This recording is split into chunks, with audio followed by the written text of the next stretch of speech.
نحمده ونصلي على رسوله الكريم اما بعد فاعوذ بالله من الشیطان الرجیم بسم اللہ الرحمن الرحیم۔ پچھلی رات سورہ فاتحہ کے درس کا سلسلہ اہدنا الصراط المستقیم تک پہنچا تھا اور کچھ 3 چیزوں کے بارے میں ہم نے نام لیا تھا کہ جس کو سمجھنے سے، اس کو بیان کرنے سے پہلے کل رات کے درس میں ہم نے 7 چیزوں کا ذکر کیا تھا، جس میں سورہ فاتحہ کے 7 مقامات کے ساتھ اس کا ہر انسان کا اس کے ساتھ بڑا گہرا تعلق ہے۔ سلسلے میں رات میں یہ ہوئے تھے کہ سب سے پہلے شہوت، اور اس کے بعد ایک مقام ہے غضب، اور ایک مقام تھا ہوا۔ پھر اس سے جو پیدا ہو رہے تھے شہوت سے حرص اور بخل کا پیدائش ہوتی، اور غضب سے عجب اور تکبر کی پیدائش ہوئی، اور پھر شیطانیت سے یا اس کے بعد ہوا سے جو ہے وہ کفر یا بدعت ایجاد ہوا، پیدا ہوا۔ جب یہ چیزیں آپس میں مل جاتا ہے اور انسان شیطانیت والے مقام پر قائم ہو جاتا ہے تو وہ حسد کے مقام کو مکمل طور پہ حاصل کر لیتا ہے، شیطانی مقام کو حسد ہو گیا۔ اب اس کا تو اس سلسلے میں آج ہم بات کریں گے، اور ویسے جو نئے لوگ آنے والے ہیں، آج 27ویں کی رات ہے، ختم قرآن کی دعا کے لیے آئے ہوئے، مجبوراً ان کو بھی سننا پڑے گا۔ حالانکہ ہم نے شروع میں نے ایک دفعہ یہ سوچا تھا کہ میں یہ سلسلہ اس 27ویں کو، 28ویں کو، 29ویں 30 کو، عید کے دنوں میں اس کو ہم نہ پڑھیں، اور جب میں پنجاب آ جاؤں تو وہاں پہ ہم لوگ کلر کار میں یہ پروگرام بنا لیں، اور جمعے کی رات یا ہفتے والی رات کو یہ اگر بقایا رہ گیا وہ ہم کر لیں، پھر سب کو آپ پہنچا دیں۔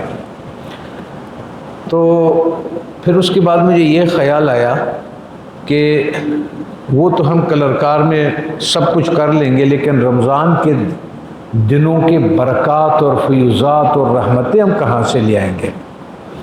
کیونکہ رمضان کے سلسلے میں پہلے دنوں میں نے آپ سے عرض کیا تھا اپنے ذاتی تجربوں پر بھی، اس دن بھی ایک لطیفہ ہوا ادھر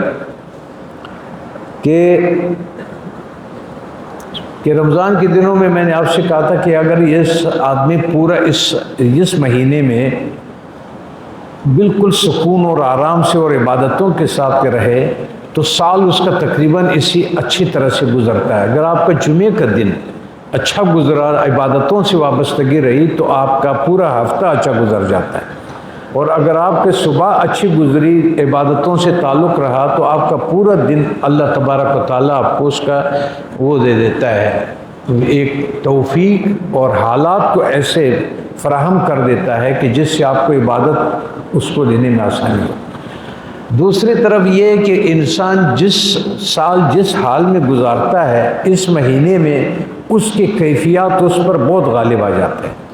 اگر اس نے اس سال میں اذکار اور اس سے تعلقات رکھا تھا تو اس کو اس میں بہت زیادہ ترقی ہوتی ہے، اور بہت زیادہ اس کو بہت ساری چیزوں کا اور اضافہ ہو جاتا ہے، ان کو توفیق زیادہ ہو جاتے ہیں، اور اللہ تبارک و تعالیٰ جس طرح حدیث میں رمضان کے مہینے کے بارے میں آئے، شیطانوں کو قید کر لیا جاتا ہے اور رحمت کے دروازے کھول دیتے، پھر اس کا 10 یہ ہے، 10 یہ ہے، 10 یہ ہے، یہ تو اپنی جگہ پر ہے۔ تو میں اپنے لوگوں سے اور اپنی زندگی کا تجربہ میں سب کو بتا رہا تھا۔ ایک دن پہلے بات ہوئی، اگلے دن ایک لطیفہ ہوا۔ میں نے کہا کہ انسان جس طرح سال گزارتا ہے، رمضان کے مہینے میں وہ اس کے سب کچھ باہر آ جاتا ہے۔ تو سراب گوٹ سے ہمارے بہت والد صاحب کے زمانے کے جاننے والے آ گئے آپ کے سامنے، وہ جرگا کے اس کے بیٹوں نے لڑائی ہوئی تھی دکاندار پڑوسی کے ساتھ، خیر اس کے بیٹے کی بھی ناک ٹوٹ گئی تھی، اور اس کے بیٹوں نے بھی چاقوؤں سے دوسروں کو مارا تھا، اور ادھر بھی زخمی تھا، دل کی جگہ پہ مارا تھا، سارا جھگڑا۔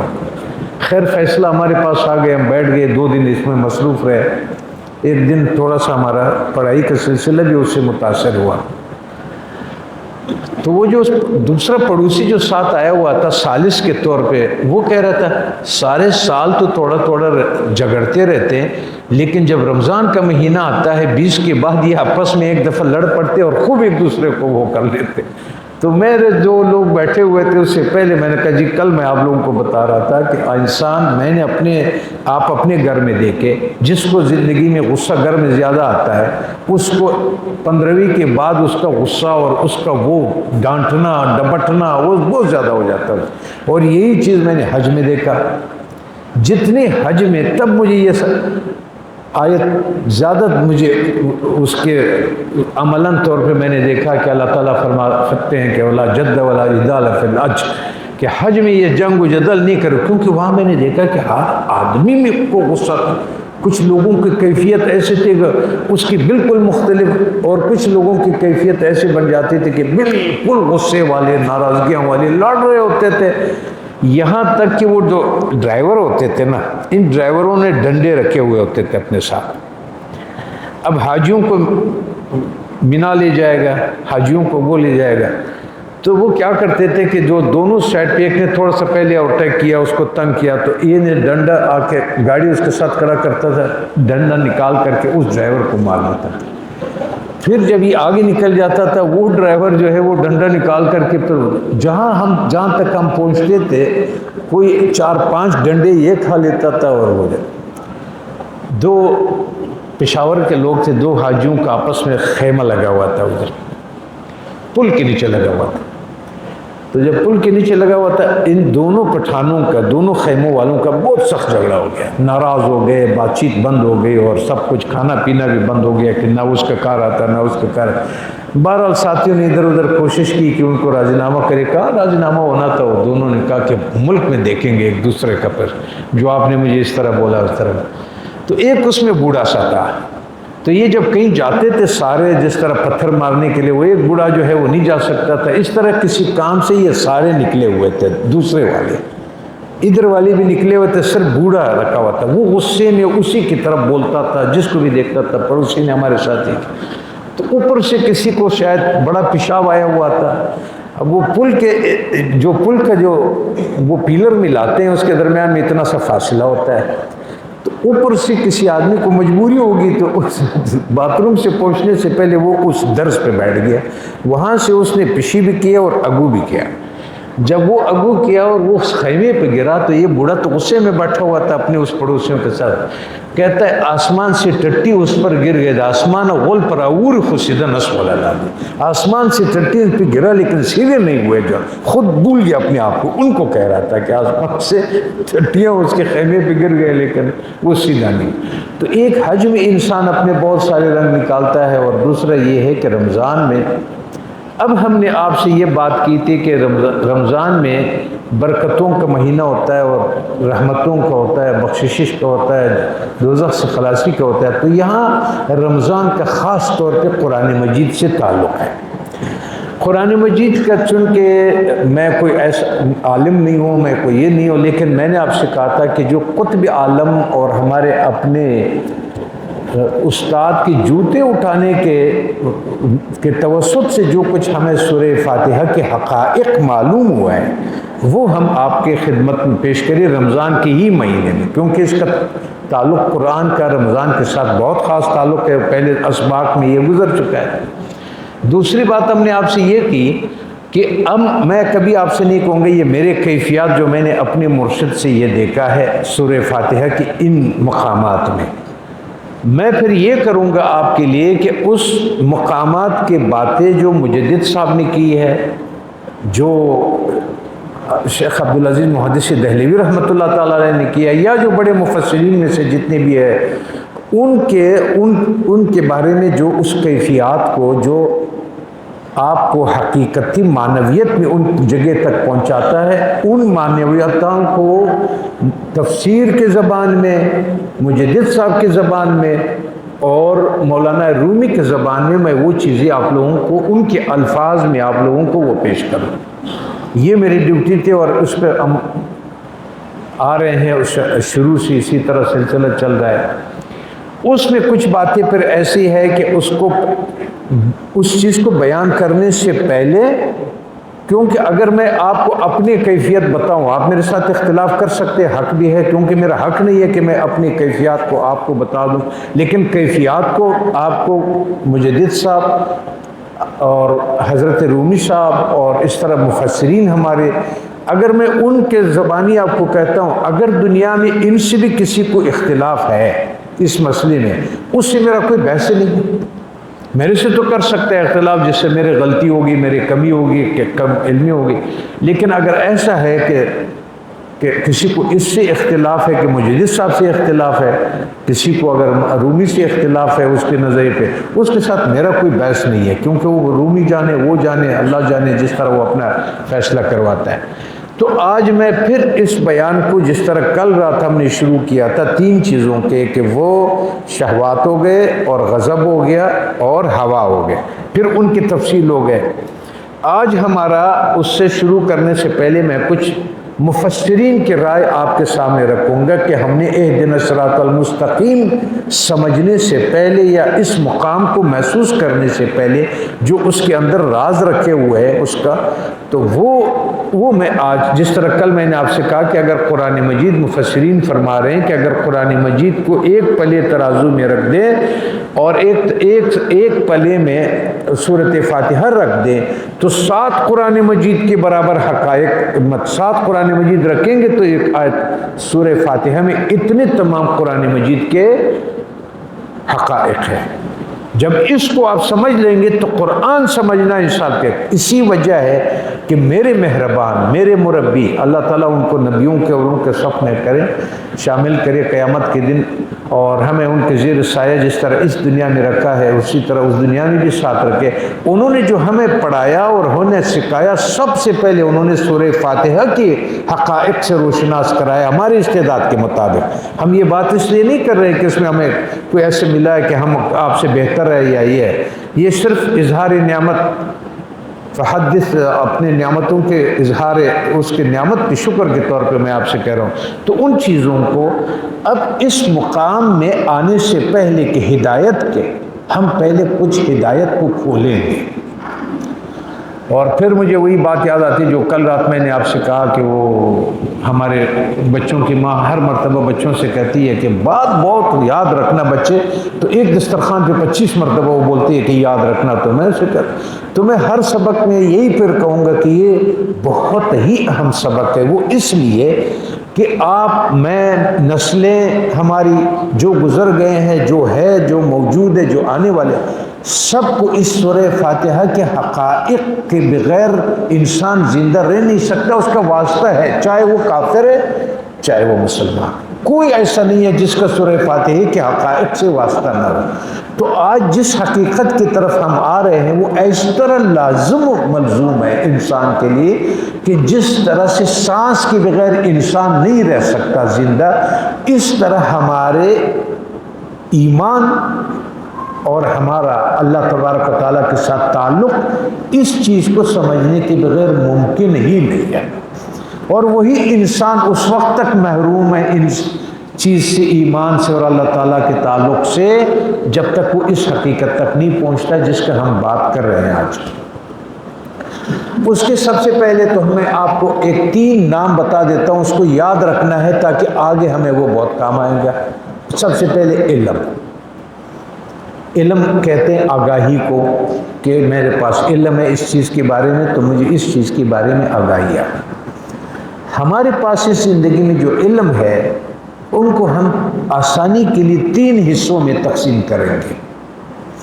ایک علم شریعت، اور ایک علم طریقت، اور ایک علم حقیقت۔ یہ آپ کے ذہن میں آ گیا۔ اب میں اس کا ایک مختصر سے تعارف کراؤں گا جو پچھلے اسباق میں سب گزر چکے ہیں، اور اس لیے نئے لوگوں جو آج بیٹھے ہوئے ان کو مجھے نہیں پتا، لیکن جو پرانے لوگ ہیں وہ اس چیز کو بہت جلدی پک کر لیں گے کہ میں کیا کروں۔ شریعت کے جو علم ہے اس کا ہمارے ساتھ جو تعلق ہے وہ ہمارے احکامات ہے جو کہ ہمیں زندگی میں کرنے کے، ٹھیک۔ تو شریعت ہمارے احکامات وہ ہے کہ جس کے بغیر ہمیں حلال حرام اس چیز کا علم نہیں ہوگا کہ کیا ہمارا جنت کی طرف لے جائے گا، کون سے گناہ اور کون سے ہمیں دوزخ کی طرف لے جائے گا۔ شریعت آپ کو وہ چیز ہے، وہ علم ہے کہ جو آپ کو تمام علوم میں آپ کے افعال اور کردار اور آپ کے وہ بتائیں گے۔ دوسرا علم جو میں نے آپ کو بتایا طریقت کا، اس کا تعلق طریقت والے علم کا تزکیہ نفس اور تسویہ قلب سے ہے، صحیح ہے؟ تو اس کو کہتے ہیں طریقت کے علم، کہ آپ کے اندر کے اذکار کیسے ہو، آپ کی مشغولیت غیر اللہ سے پاکی آپ کی کیسے ہو، آپ کے نفس کے، حرص کے، عجب کے، غرور کے، تکبر کے، یہ تمام کیفیات جو آپ کے دل کی کیفیات ہے بوجہ نفس وہ متاثر ہوا اور آپ کا دل صفائی سے نکل گیا، وہ غافل ہو گیا، وہ ذکر سے غافل ہو گیا، ان چیزوں سے ان کو کس طرح سے اس راستے کو کیسے طے کیا جائے۔ تو صراط مستقیم کا ایک حصہ علم شریعت ہو گیا، ایک طریقت ہو گیا، ایک علم ہمارا حقیقت ہو گیا جس کا عالم امر سے تعلق ہے، عالم ارواح سے تعلق ہے۔ یہ تین چیزیں ہم سامنے رکھیں گے۔ اب جب ہمیں ان چیزوں سے جو ہمارا اللہ تبارک و تعالیٰ نے الحمدللہ الہیہ رب العالمین ربوبیت کے مقام ہو گیا، اور رحمانیت ارحم الراحمین ہو گیا، مالک یوم الدین کے مقام سے آپ کو گزارا، پھر آپ کو لایا حقیقت عبادت پر کہ عبادت کی حقیقت کیا ہے، ہم اس سے آگے نکلے۔ پھر اس نے کہا کہ عبادت کے بعد جو سب سے پہلے راستہ ہے وہ نستعین کا ہے، پھر ہم نستعین پہ بات کر رہے ہیں۔ نستعین کے بعد جو کچھ آپ کو مل جاتا ہے وہ مقام آپ نے پا لیا کہ آپ نے محبوب کے راستے کو چن لیا، آپ نے اختیار کر لیا۔ جب اس راستے کو آپ نے اختیار کر لیا تو اب آپ کو ہدایت سمجھنا ہے کہ ہدایت اس کو کہتے ہیں، صراط مستقیم اسے کہتے ہیں کہ جو آپ کا منزل ہے اس کی طرف جاتے ہوئے ڈاکوؤں سے آپ بچیں، اور آپ ایسی جگہ سے بچیں کہ جو آپ کو آپ کی منزل تک نہ پہنچا سکے، تو آپ کے ساتھ وہ تحفظ ہو کہ آپ کو آپ کی منزل تک پہنچانے کے لیے ایسے اسباب آپ کے پاس ہو کہ سفر میں آپ کے پاس پانی نہ بچے۔ تو دنیا میں سفر میں بغیر پانی کے کتنے لوگ مر چکے ہیں، بغیر کھانے کے کتنے لوگ مر چکے ہیں، ڈاکو نے کتنے لوگوں کو لوٹ لیا۔ تو وہ جو منزل ہے جس کا آپ کا مقصد زندگی کا، جس میں ایاک نعبد و ایاک نستعین میں جو آپ کا منزل منتخب ہو گیا، وما خلقت الجن والانس الا لیعبدون، اب اس تک پہنچنے کے لیے جو راستہ ہے وہ راستہ ہونا چاہیے صراط، اور اس کو ہدایت ہونا چاہیے اور صراط مستقیم ہونا چاہیے۔ اب ہم اس کو کھولیں گے کہ یہ ہدایت جو اہدنا الصراط المستقیم، ہمیں ہدایت دے دو۔ اللہ نے یہاں دعائیہ انسان کے مانگنے کا تضرع اور زاری سے بات شروع کی ہے کہ ہدایت اس نے مانگا، جو سب سے پہلی چیز ہے اس چیزوں میں جو میں اوپر سمجھ گیا ہوں اور میں نے آگے جانا ہے تو اس کے لیے کیا چیز سمجھنا چاہیے، تو ہدایت ہے۔ اب ہدایت کو ہم درجے دے دیتے ہیں تین حصوں میں، کہ تین درجے ہیں۔ پہلے ہم درجوں کو سمجھیں گے۔ ادھر ہم نے علم سمجھ گیا کہ علم تین قسم کا ہو گیا، آپ کی شریعت ہو گئی اور آپ کو، اگر آپ کا علم شریعت کا نہیں ہے تو وہ طریقت والے علم کی طرف آپ جا نہیں سکتے، اگر آپ کا وہ نہیں ہے تو اخلاص والا علم کی طرف آپ جا نہیں سکتے، جو کہ اخلاص ہے آخری، جس کا مقام تھا حسد کا، جو شیطانیت کا مقام کا مقابلہ اخلاص کرتا ہے، جو حسد تھا اور اس پہ وہ فائز ہو گیا تھا، اس تخت پر بیٹھ گیا تھا شیطانیت کے، انسان جو شیطانیت کے تخت پہ بیٹھ گیا تھا تو وہ حسد کے مقام پر تھا، اس کا علاج ہوگا علم حقیقت سے جو اخلاص ہے، اور جو تزکیہ اور تصفیہ کا وہ طریقہ ہے وہ ہوگا ہمارا طریقت سے، اور جو ہمارا ظاہری سنت اور احکامات کو جو بجا لائیں گے راستہ ہوگا۔ ان کا ایک دوسرے کی بغیر کوئی چارہ نہیں ہے۔ چلو لوگ کہہ دے طریقت ایک الگ چیز ہے، شریعت ایک الگ چیز ہے، یہ بزرگوں کا ایک الگ چیز ہے، یہ سارے گمراہ ہیں، ان سب سے راستہ گم ہے، یہ حقیقت کہیں نہیں ہے پہنچے ہی ہے، نہ ادھر پہنچے نہ ادھر پہنچے۔ بہرحال یہ تو ہو گئی بات۔ تو آج ہم آ جاتے ہیں، پہلے ہم ہدایتوں کے درجوں کو سمجھیں گے، اس کا فائدہ کیا ہوگا میں اس کا یہ ہوگا کہ ہمیں بہت سارے آیات ہدایت کے بارے میں جو کہ انسان آج کے درس کو نہ سمجھے تو بہت ساری چیزوں کو آیاتوں کو انسان متضاد سمجھتا ہے کہ اس کا مطلب کیا ہے. یہ تو پھر کیونکہ ہدایت کے لفظ اس کے لیے بھی آیا ہے جو بالکل بے جان ہے، جانداروں کے لیے بھی آیا ہے. اور وہ ہدایت جو اللہ تبارک و تعالیٰ فرماتے ہیں کہ تم ہدایت نہیں دے سکتے ہو جس سے تم محبت کرتے ہو، تم نہیں دے سکتے، وہ میں دیتا ہوں. ادھر سے اللہ تبارک و تعالیٰ فرماتے ہیں کہ میں نے سب کو ہدایت دیا ہوا ہے. تو جو قرآن کے مطالعہ کرنے والے ہیں وہ ان تین باتوں میں آ کر کے تھوڑا سا اس کو منتشر ہوتا ہے کہ یہ جو ہدایت ہے اس کی شکل کیا ہے. تو آج ہم یہ کریں گے پہلے کہ ہدایت کو ہم پہلے سمجھنے کی کوشش کریں گے تاکہ جو ہم بول رہے ہیں نماز میں اہدنا الصراط المستقیم، اس ہدایت کو ہم پہلے خود سمجھیں گے، ان کے درجات کو سمجھیں گے، پھر ہم صراط مستقیم جو طریقت کا اور وہ سیدھا راستہ دیکھیں گے کیا ہے. یہاں پہ فرما رہے ہیں، یہاں پہلی بات قابل غور یہ ہے کہ صراط مستقیم کی ہدایت کے لیے دعا جو اس آیت میں تعلیم فرمائی گئی ہے اس کے مخاطب جس طرح تمام انسان اور عام مومنین ہے، اسی طرح اولیاء اور حضرات، ٹھیک، جو آپ کو یہ بتایا گیا کہ اہدنا الصراط المستقیم، یہ ہدایت دے دو، ہدایت صراط مستقیم، یہ ہمیشہ انبیاء ہے، اولیاء ہے، بزرگان ہیں، وہ صادقین ہیں، جو بھی ہے وہ بار بار مانگتے ہیں. ایک نبی اپنے نبوت کے درجے میں ہے، پھر وہ کہتا ہے کہ اہدنا الصراط المستقیم. صحابہ اپنے درجے میں ہے، تابعین اپنے درجوں میں ہے، بزرگان دین اپنے درجوں میں ہے، سب ہے، لیکن ان کو ہر نماز میں بار بار کہنے کا کہ اہدنا الصراط المستقیم، اہدنا الصراط المستقیم، اہدنا، یہ وہ مقام ہے جس کو ہر ایک اس مقام پر بار بار اس کو مانگنا پڑے گا اور مانگتا رہے گا. اسی طرح اولیاء اللہ حضرات انبیاء علیہ السلام کی معمور بلا شبہ ہدایت یافتہ بلکہ دوسروں کے لیے ہدایت کا سرچشمہ ہے. یہ سارے وہ لوگ ہیں جو خود ان کو بھی ہدایت مل چکی ہے اور اس کے بعد دوسروں کے لیے بھی سرچشمہ ہدایت ہے. چشمہ ہے، لوگ پانی پی رہے ہیں اسے ہدایت کا ہے، اللہ تعالیٰ نے ان کو بھی ہدایت کا ایک راستہ دیا ہوا ہے، لوگوں کو اسے ہدایت اور مل رہا ہے. لیکن پھر بھی وہ آدمی ہر نماز میں یہ کہتا ہے کہ اہدنا الصراط المستقیم. صحیح. پھر اس حاصل شدہ چیز کی بار بار دعا مانگنے کا کیا مطلب ہے؟ اس کے جواب ہدایت کی پوری حقیقت معلوم کرنے پر موقوف ہے. اس کے جواب آپ کو تب ملے گا جب آپ ہدایت کے پورے معاملے کو ایک دفعہ سمجھیں. صحیح.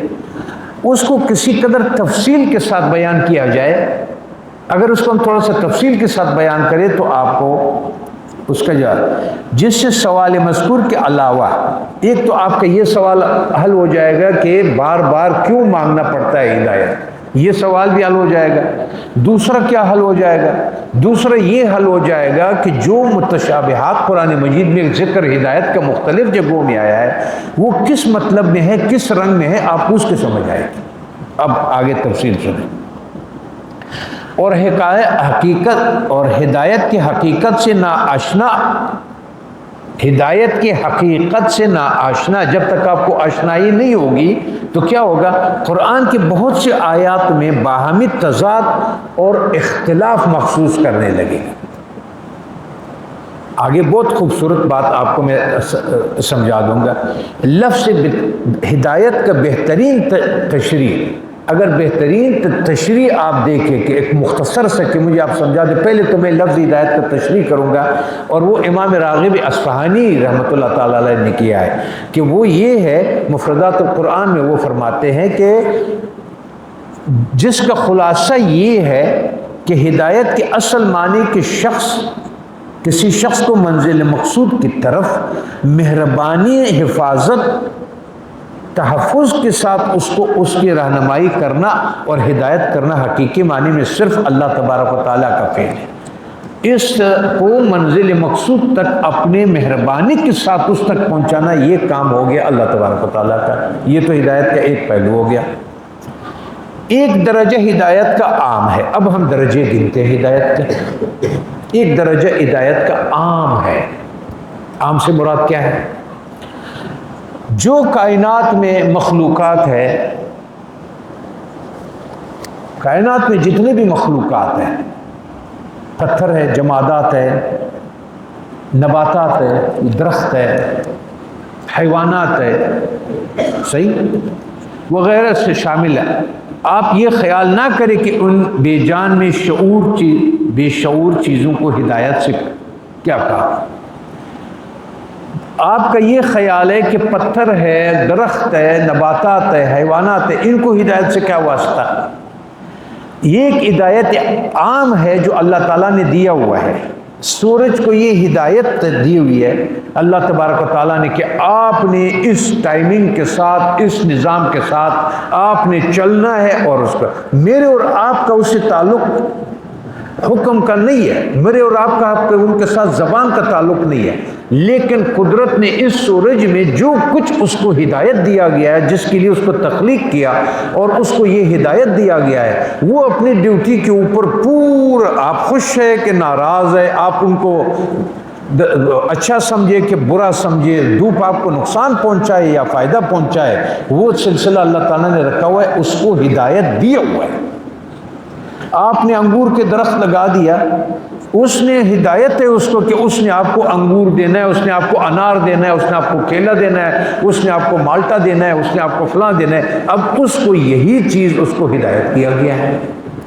آپ کے جسم میں آنکھ کو جو ہدایت کی گئی ہے، اس نے اس آنکھ نے بینائی کرنا ہے. یہ بینائی والا کام کان نہیں کرے گا اور کان والا کام بینائی نہیں کرے گا. اگر کسی کی بینائی ہے، کان نہیں ہے تو سنے گا نہیں، وہ منہ اس کا کام نہیں کرتا. تو آپ کا پیر آپ کے جو ہے وہ پیر، ہاتھ اس کا کام نہیں کر سکتا ہے، اور جو ہاتھ کا کام ہے پیر نہیں کر سکتا ہے. اس طرح سے اب آپ جزیات سے لے کر کے جائیں اوپر تک، جہاں تک آپ جا سکتے ہیں کہ کوئی ایسا چیز نہیں ہے جس کو اللہ تعالیٰ نے اس کی طبیعت میں اپنے حکم کے مطابق بنایا اس طرح سے جس سے وہ کام لینا چاہتا ہے وہ کام وہ پورا کرتا ہے، اپنی ڈیوٹی پوری دے دیتا ہے. صحیح ہے؟ کیونکہ قرآنی تعلیمات سے یہ واضح ہے کہ کائنات کے تمام اقسام اور ان کا ذرہ ذرہ اپنے درجے کے موافق حیات اور احساس بھی رکھتا ہے. ٹھیک ہے؟ اس دن ایک کہہ رہا تھا کہ اشفاق صاحب نہیں تھے، اشفاق ڈائریکٹر جو تھے، اس نے کہا کہ میں اپنے مرشد کے پاس آ گیا، مجھے نئی بات معلوم ہو گئی. نئی بات یہ معلوم ہو گئی. کہا میں نے کہا کہ میں نے اس سلسلے میں کچھ سیکھنا ہے آپ سے. بڑا سائڈ پہ بیٹھ جاؤ، ادھر کام کرو. میں نے کہا میں نے کیا پڑھنا ہے؟ تو اس نے کہا سائڈ پہ بیٹھ جاؤ. تیسری دن میں نے اس سے سوال کیا کہ میں نے کرنا کیا ہے؟ بولا سائڈ پہ بیٹھ جاؤ. 3 دن مجھے یہی جواب دیتے رہے. تو میرے سے بات نہیں کرتے تھے، نہ میں موقع ملتا تھا، بس صبح ہو گئی، شام ہو گئی، رات ہو گئی. کہا ایک دن مجھے بہت اخبار میں نے کسی مجلے میں پڑھا کہ جو مکھی ہے اس کے آنکھوں کی طاقت 200 انسانوں کے برابر ہے. سائنس نے یہ ثابت کر دیا کہ مکھی کے بیٹھنے کے جو وہ آنکھوں کے جو دیکھنے کا ہے وہ اتنا گہرائی میں، اور اس میں وہ ہے کہ وہ 200 انسانوں کے طرح. تو کہا میں نے بابا جی کو اپنا متاثر کرنے کے لیے آ کر کے ان سے کہا کہ بابا جی ایک نئی خبر ہے، سائنس نے تحقیق کی ہے کہ مکھی جو ہے وہ 200 انسانوں کی بینائی کے برابر اس کی آنکھیں ہیں، اور مچھر کے 2 دل ہیں. تو خیر یہ ایسے میں نے ایک بات کر دی کہ مطلب سائنس نے یہ فلاں فلاں، تو اس میں سے ایک بات یہ تھی. تو بولا بابا جی نے ایسے منہ موڑ کے مجھے کہا پھر بھی گندگی پر ہی بیٹھتی ہے نا، گندگی اور صفائی کا تو اس کو نہیں پتہ چلا. تو یہ کون سی بات ہے؟ بیٹھتی تو اسی گندگی پر ہے. تو جو بھی کچھ اس کائنات میں ذرات ہے ہمارے پاس اس کے کچھ نہیں ہے. حقیقت میں ان تمام چیزوں کے ایک احساس بھی ہے اور حیات بھی ہے، اور اس کو ہدایت دی ہوئی ہے اللہ تبارک و تعالیٰ نے اس کام کے لیے جس سے وہ لینا چاہتا ہے اس کام کو. صحیح ہے؟ تو پھر عقل اور شعور بھی. یہ دوسری بات ہے کہ جو ہر کسی نوع میں کم کسی میں زیادہ اسی وجہ سے جن اشیاء میں یہ جوہر بہت کم ہے ان کو بے جان اور بے شعور سمجھا، اور کہا جاتا ہے احکام الہیہ بھی ان کے ذوق شعور کا اتنا اثر آیا کہ ان کو احکام کا مکلف نہیں بنایا گیا۔ ان کے شعور جتنا ہے اللہ تعالیٰ نے اس کو اتنا شعور دے دیا جتنا وہ کام کرتا ہے، لیکن اس کو مکلف ایسا نہیں کیا جیسے مجھے اور آپ کو کہ آپ نے یہ کہا۔ ان کا وہی کام، وہی چیز اس میں وہ ہے۔ اور جن میں حیات کے ساتھ عقل اور شعور کے آثار بھی نمایاں نظر آتے ہیں ان کو ذوی العقول کہا جاتا ہے، ان کو صاحبان عقل، صاحبان شعور کہا جاتا ہے۔ ان کو پھر عبادتوں کی بھی پابندی کرائی ہوئی ہے، حد حدود بھی مقرر کیا ہوا ہے، اور حلال اور حرام بھی اس کے لیے رکھا گیا ہے جس طرح، صحیح ہے۔ تو ان کو اسی اختلاف درجات اور عقل و شعور کی کمی بیشی کی وجہ سے تمام کائنات میں احکام شرعیہ کا مکلف صرف انسان اور جنات کو قرار دیا گیا ہے۔ اس کے شعور اور اس کے عقل کی وجہ سے اس کو علم شریعت کا پابند بنا دیا گیا کہ تم نے شریعت کی پابندی کرنی ہے کیونکہ تم میں عقل ہے۔ ان کو ذی حیات جاندار مگر بھی عقل و شعور کہا جاتا ہے، اور جن میں حیات کے ساتھ عقل و شعور کے آثار بھی نمایاں آزر آئے، اچھا ان کو وہ کہا گیا۔ تو اب احکام شریعہ کا مکلف اور صرف انسان اور جنات کو قرار دیا گیا، ان میں عقل و شعور بھی مکمل ہے، مگر اس کے معنی نہیں کہ دوسرے انواع و اقسام میں حیات و احساس یا عقل و شعور بالکل نہیں ہے۔ یہ نہ سمجھنا کہ عقل و شعور جو ہمیں دیا گیا ہے دوسری چیزوں میں نہیں ہے، کیونکہ اللہ تبارک و تعالیٰ فرماتے ہیں وَإِن مِّن شَيْءٍ إِلَّا يُسَبِّحُ بِحَمْدِهِ وَلَكِن لَّا تَفْقَهُونَ تَسْبِيحَهُ، یعنی کوئی چیز ایسا نہیں ہے جو تعریف کے ساتھ اس کی پاکی نہ بیان کرتا ہو ذات باری تعالیٰ کا، حالاً یا حالاً، زبان سے اپنی یا حال سے بیان کر، لیکن تم لوگ اس کی پاکی بیان کرنے کو سمجھتے نہیں۔ تو اسی طرح اللہ تبارک و تعالیٰ فرماتے أَلَمْ تَرَ أَنَّ اللَّهَ يُسَبِّحُ لَهُ مَنْ فِي السَّمَاوَاتِ وَالْأَرْضِ وَالطَّيْرُ صَافَّاتٍ كُلٌّ قَدْ عَلِمَ صَلَاتَهُ وَتَسْبِيحَهُ وَاللَّهُ عَلِيمٌ بِمَا يَفْعَلُونَ، یعنی کیا تجھ کو معلوم نہیں ہوا کہ اللہ تعالیٰ کی پاکی بیان کرتے ہیں سب جو کچھ آسمانوں میں اور زمین میں مخلوقات ہیں، اور بالخصوص پرندے جو پر پھیلاتے ہوئے اڑتے پھرتے ہیں، سب کو اپنی دعا اور تسبیح معلوم ہے۔ آپ یقین مانے میرے کمرے کے ساتھ وہ ہے، یہ چھڑ شروع کر دیتے ہیں صبح دم کے وقت تک، جب تک اشراق کا ٹائم نہیں ہوتا سب درخت پہ بیٹھے ہوئے تھے اپنی تسبیح کر رہے ہوتے، جیسے آفتاب اوپر آئے گا یہ اپنی تلاش رزق کے لیے یہ نکل جاتے ہیں اس میں، اور یہ مغرب کے سے پہلے آ کر کے اپنے وہ جگہوں میں بیٹھتے ہیں اور تمام تسبیحات اپنے پوری کرتے ہیں، پڑھتے رہتے ہیں کہ اس کا حروف مقطعات کے ساتھ لفظ ایک استعمال کرے گا، وہ اس لفظ کے پیچھے ان کے تمام حقائق ہوں گے، اور وہ حقائق تمام سورہ فاتحہ میں ہوگے، وہ جو بلبل کہہ رہا ہے، وہ جو فلانا کہہ رہا ہے، وہ جو فلانا کہہ رہا ہے، لیکن اس کو ایک حرف مقطعات میں سے دیا ہوا ہے، وہ اسی پر قائم ہے، اسی کا دائرہ ہے، اسی کی ولایت ہے، اسی سے وہ اللہ تبارک و تعالیٰ کے اسی راستے سے وہ آ جاتا ہے، صحیح ہے۔ تو آپ مخلوقات بالخصوص جو پرندے پھیلائے ہوئے اڑتے پھرتے ہیں سب کو اپنی دعا اور تسبیح معلوم ہے، اور اللہ تعالیٰ کو ان لوگوں کے سب افعال کا پورا علم ہے۔ دوسری بات کہ وہ جو سب کچھ ادھر ہے وہ اللہ تعالیٰ کے ہر چیز میں، وہ چونکہ اللہ تعالیٰ محیط اور ہر چیز اس کے سامنے، اس کو علم ہے اس بات، اللہ تعالیٰ کو آگاہی علم ہے اس کا کہ یہ میرا یہ پر کتنے مرتبہ مارا، کتنا جانا ہے، کس طرح رکھا ہوا ہے، اس نے کیسے کیا، یہ اس کو ہدایت ہو گئی اس کے کام میں، صحیح ہے۔ ظاہر ہے کہ اللہ تبارک و تعالیٰ کی حمد و ثنا اور اس کی پاکی بیان کرنا اللہ تعالیٰ کی معرفت پر موقوف ہے، اور یہ بھی ظاہر ہے کہ اللہ تعالیٰ کی معرفت ہی سب سے بڑا علم ہے، کوئی چیز ایسا نہیں ہے کہ جس کو اللہ تعالیٰ کی معرفت نہ ہو۔ اس میں تھوڑی سی میں اپنے مرشد کے حوالے سے ایک بات اس میں ظاہر کروں گا کہ مثال کے طور پہ اللہ تعالیٰ کسی سے راضی ہو جاتا ہے، جو عارف ہوتا ہے، جو معرفت سمجھتا ہے اور ان چیزوں کو حقیقت کو سمجھتا ہے، وہ سب چیزوں کی ذرات میں معلوم کر سکتا ہے کہ اللہ تعالیٰ فلاں آدمی سے آج کس بات پہ، کس مسئلے میں اللہ تعالیٰ کس مسئلے میں ناراض ہے کہ خوش ہے، کیونکہ ہر ذرہ کو یہ پتہ ہے کہ رب میرا اور رب کی رضا، یہ اس کے احساس میں ہے۔ اگر میرے اس پر کسی کو اعتراض ہے تو پھر رسول اللہ صلی اللہ علیہ وسلم فرماتے ہیں کہ روزہ دار کے لیے سمندر کی مچھلیاں بھی شام تک دعا کرتے ہیں، کوئی بھائی تمہارے مچھلی اور کہاں اور آپ کہاں اور وہ کہاں، لیکن یہ سسٹم وہ ہے کہ ہر ایک معرفت سے ایک واسطہ ہے اس کا، اور رضا الہی سے بغیر انسان کی، یعنی صرف گدھا جو ہے وہ دن میں 3500 مرتبہ اللہ کو یاد کرتا ہے، جو سب سے زیادہ کم حصہ ہے، اور سب سے، جیسے ہم مثال دیتے کسی کو ایک گدھے، یہ سب سے جانوروں میں سست آدمی، سست ذات، اور وہ جو ہے وہ ذکر، وہ صرف اور صرف 3500 مرتبہ سے کم وہ اللہ کا تسبیح اور حمد نہیں کرتا ہے، لیکن اس کی کیفیت ہے، اس کا وہ ہے وہ کر۔ تو بہرحال تو کائنات کے اندر روح حیات بھی ہے۔ اب یہ پتہ چلا کہ یہ علم بدون عقل شعور کے نہیں ہو سکتا، لیکن علم بغیر عقل اور شعور کا نہیں ہو سکتا۔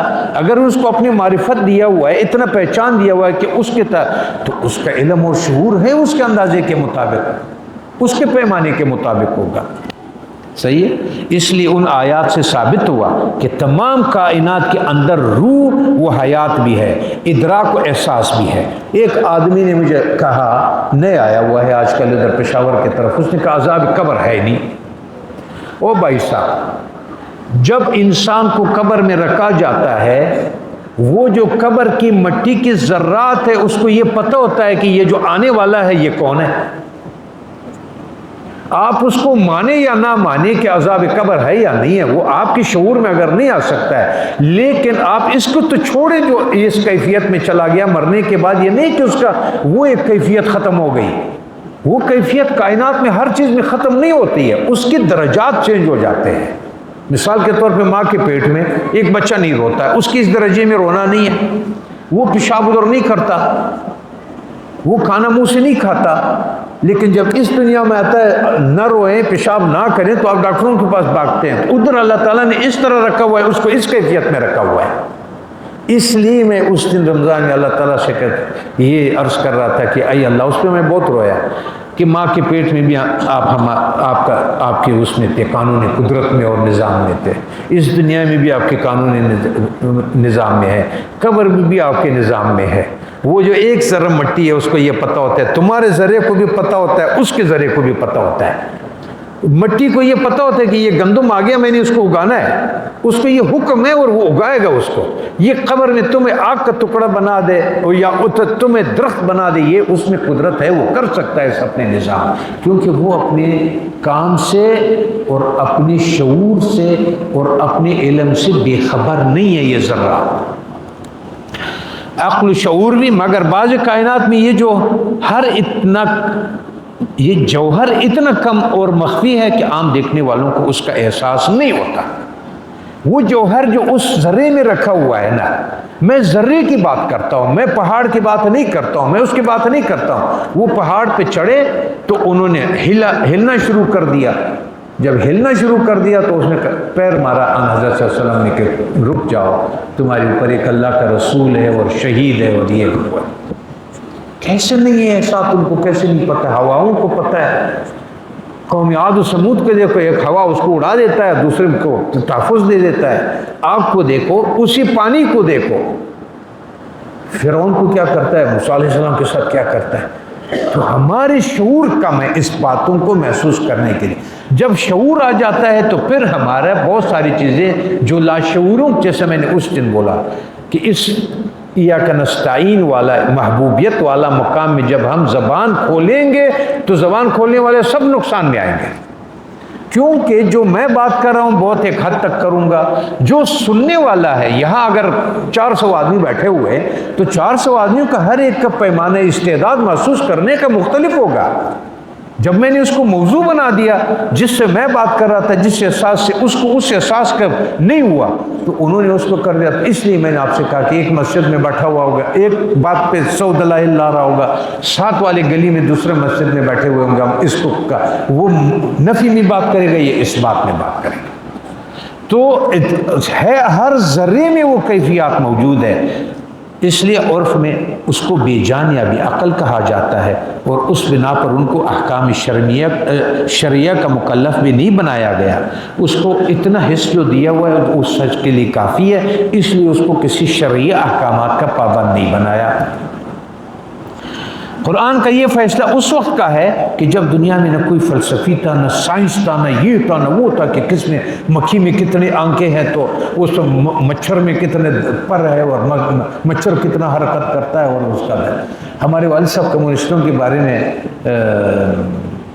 بہت ان کے کمیونسٹوں کے ساتھ مقابلہ رکھتا ہے، تو پشتو اشعار میں کہتا ہے، فرماتے ہیں کہ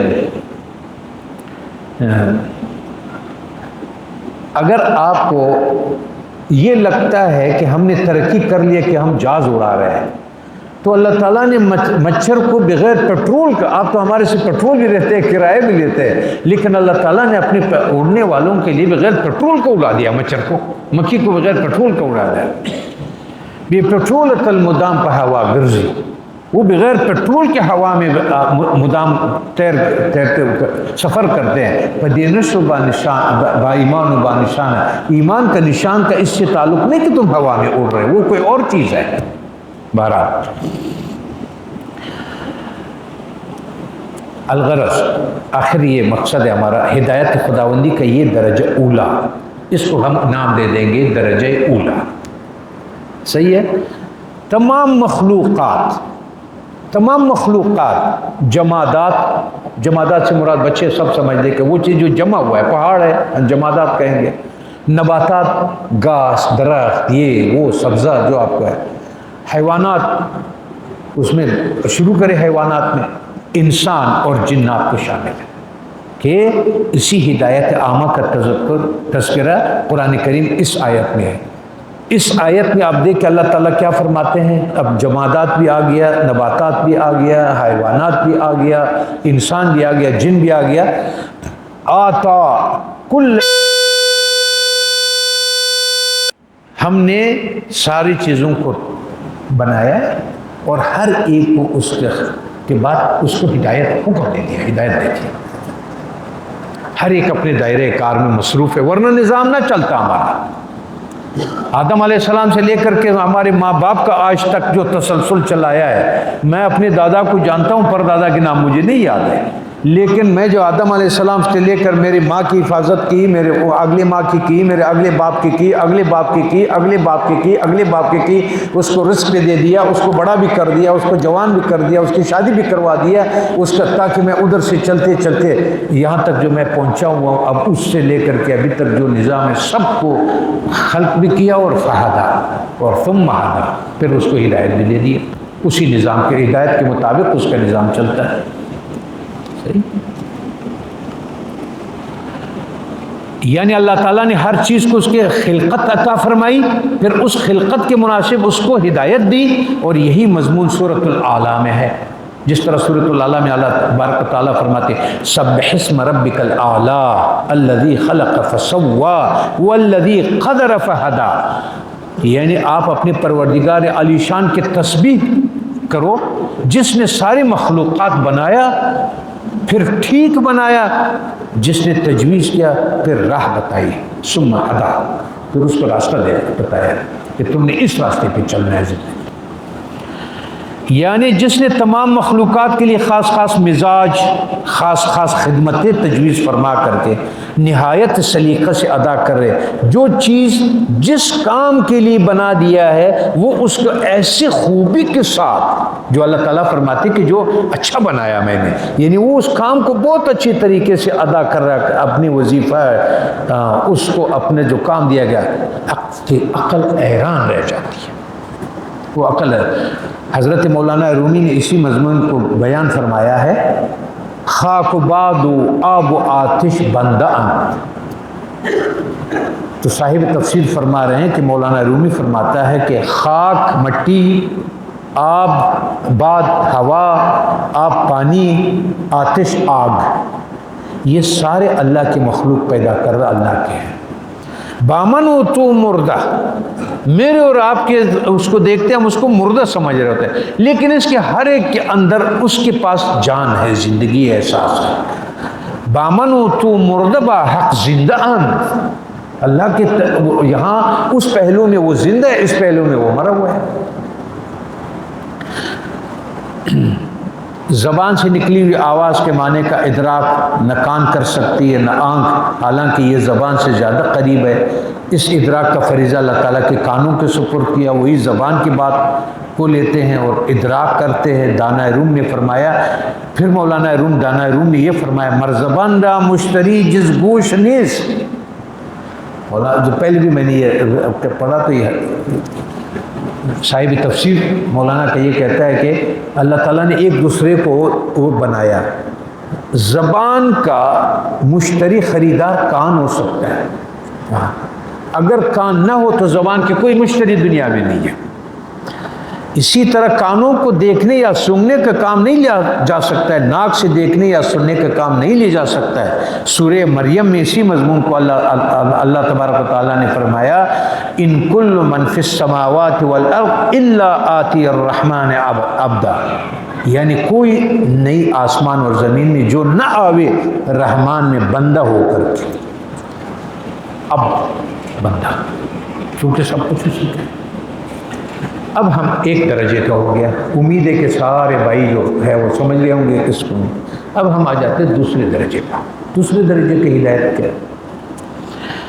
دوسرا درجہ ہدایت کا اس کے مقابلے میں یہ اس سے تھوڑا خاص ہے۔ جیسا وہ احساس خاص تھا، ایک عام تھا اور ایک خاص احساس تھا جس کو عقل شعور والا کہتا تھا۔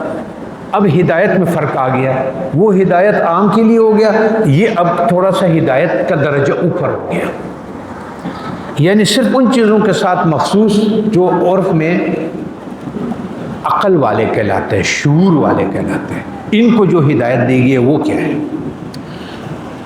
یعنی کیا؟ انس و جن، انسان اور جن کو جو ہدایت دی ہے وہ کس طرح ہے؟ یہ ہدایت انبیاء اور آسمانی کتابوں کے ذریعے ہر انسان کو پہنچتی ہے۔ اس ہدایت کو حاصل کرنے کے لیے اللہ تعالیٰ نے ذریعہ رکھ دیا گیا ہے، انبیاء اور آسمانی کتابوں کو لوگوں تک پہنچا دیتا ہے، کتاب بھی پہنچا دیتا ہے اور آدمی بھی پہنچا دیتا ہے۔ یہ ہدایت کا اوپر والا درجہ ہے۔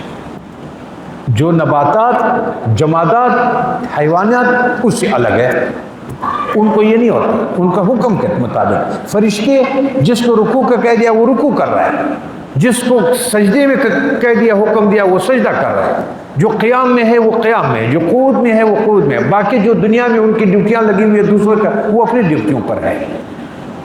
جو نبی اور کتاب آتا ہے یہ خاص درجے کا وہ ہوتا ہے جو کہ اس کو پہنچانے کے لیے صحیح ہے، تاکہ اس کو۔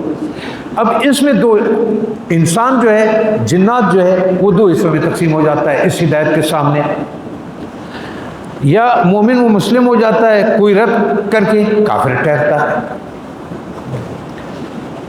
اب تیسرا درجے کا، تیسرا درجہ ہدایت کا اس سے بھی زیادہ خاص ہے کہ صرف مومنوں اور متقیوں کے ساتھ مخصوص ہے۔ یہ ہدایت بھی اللہ تعالیٰ کی طرف سے بلا واسطہ انسان پر فائز ہوتی ہے۔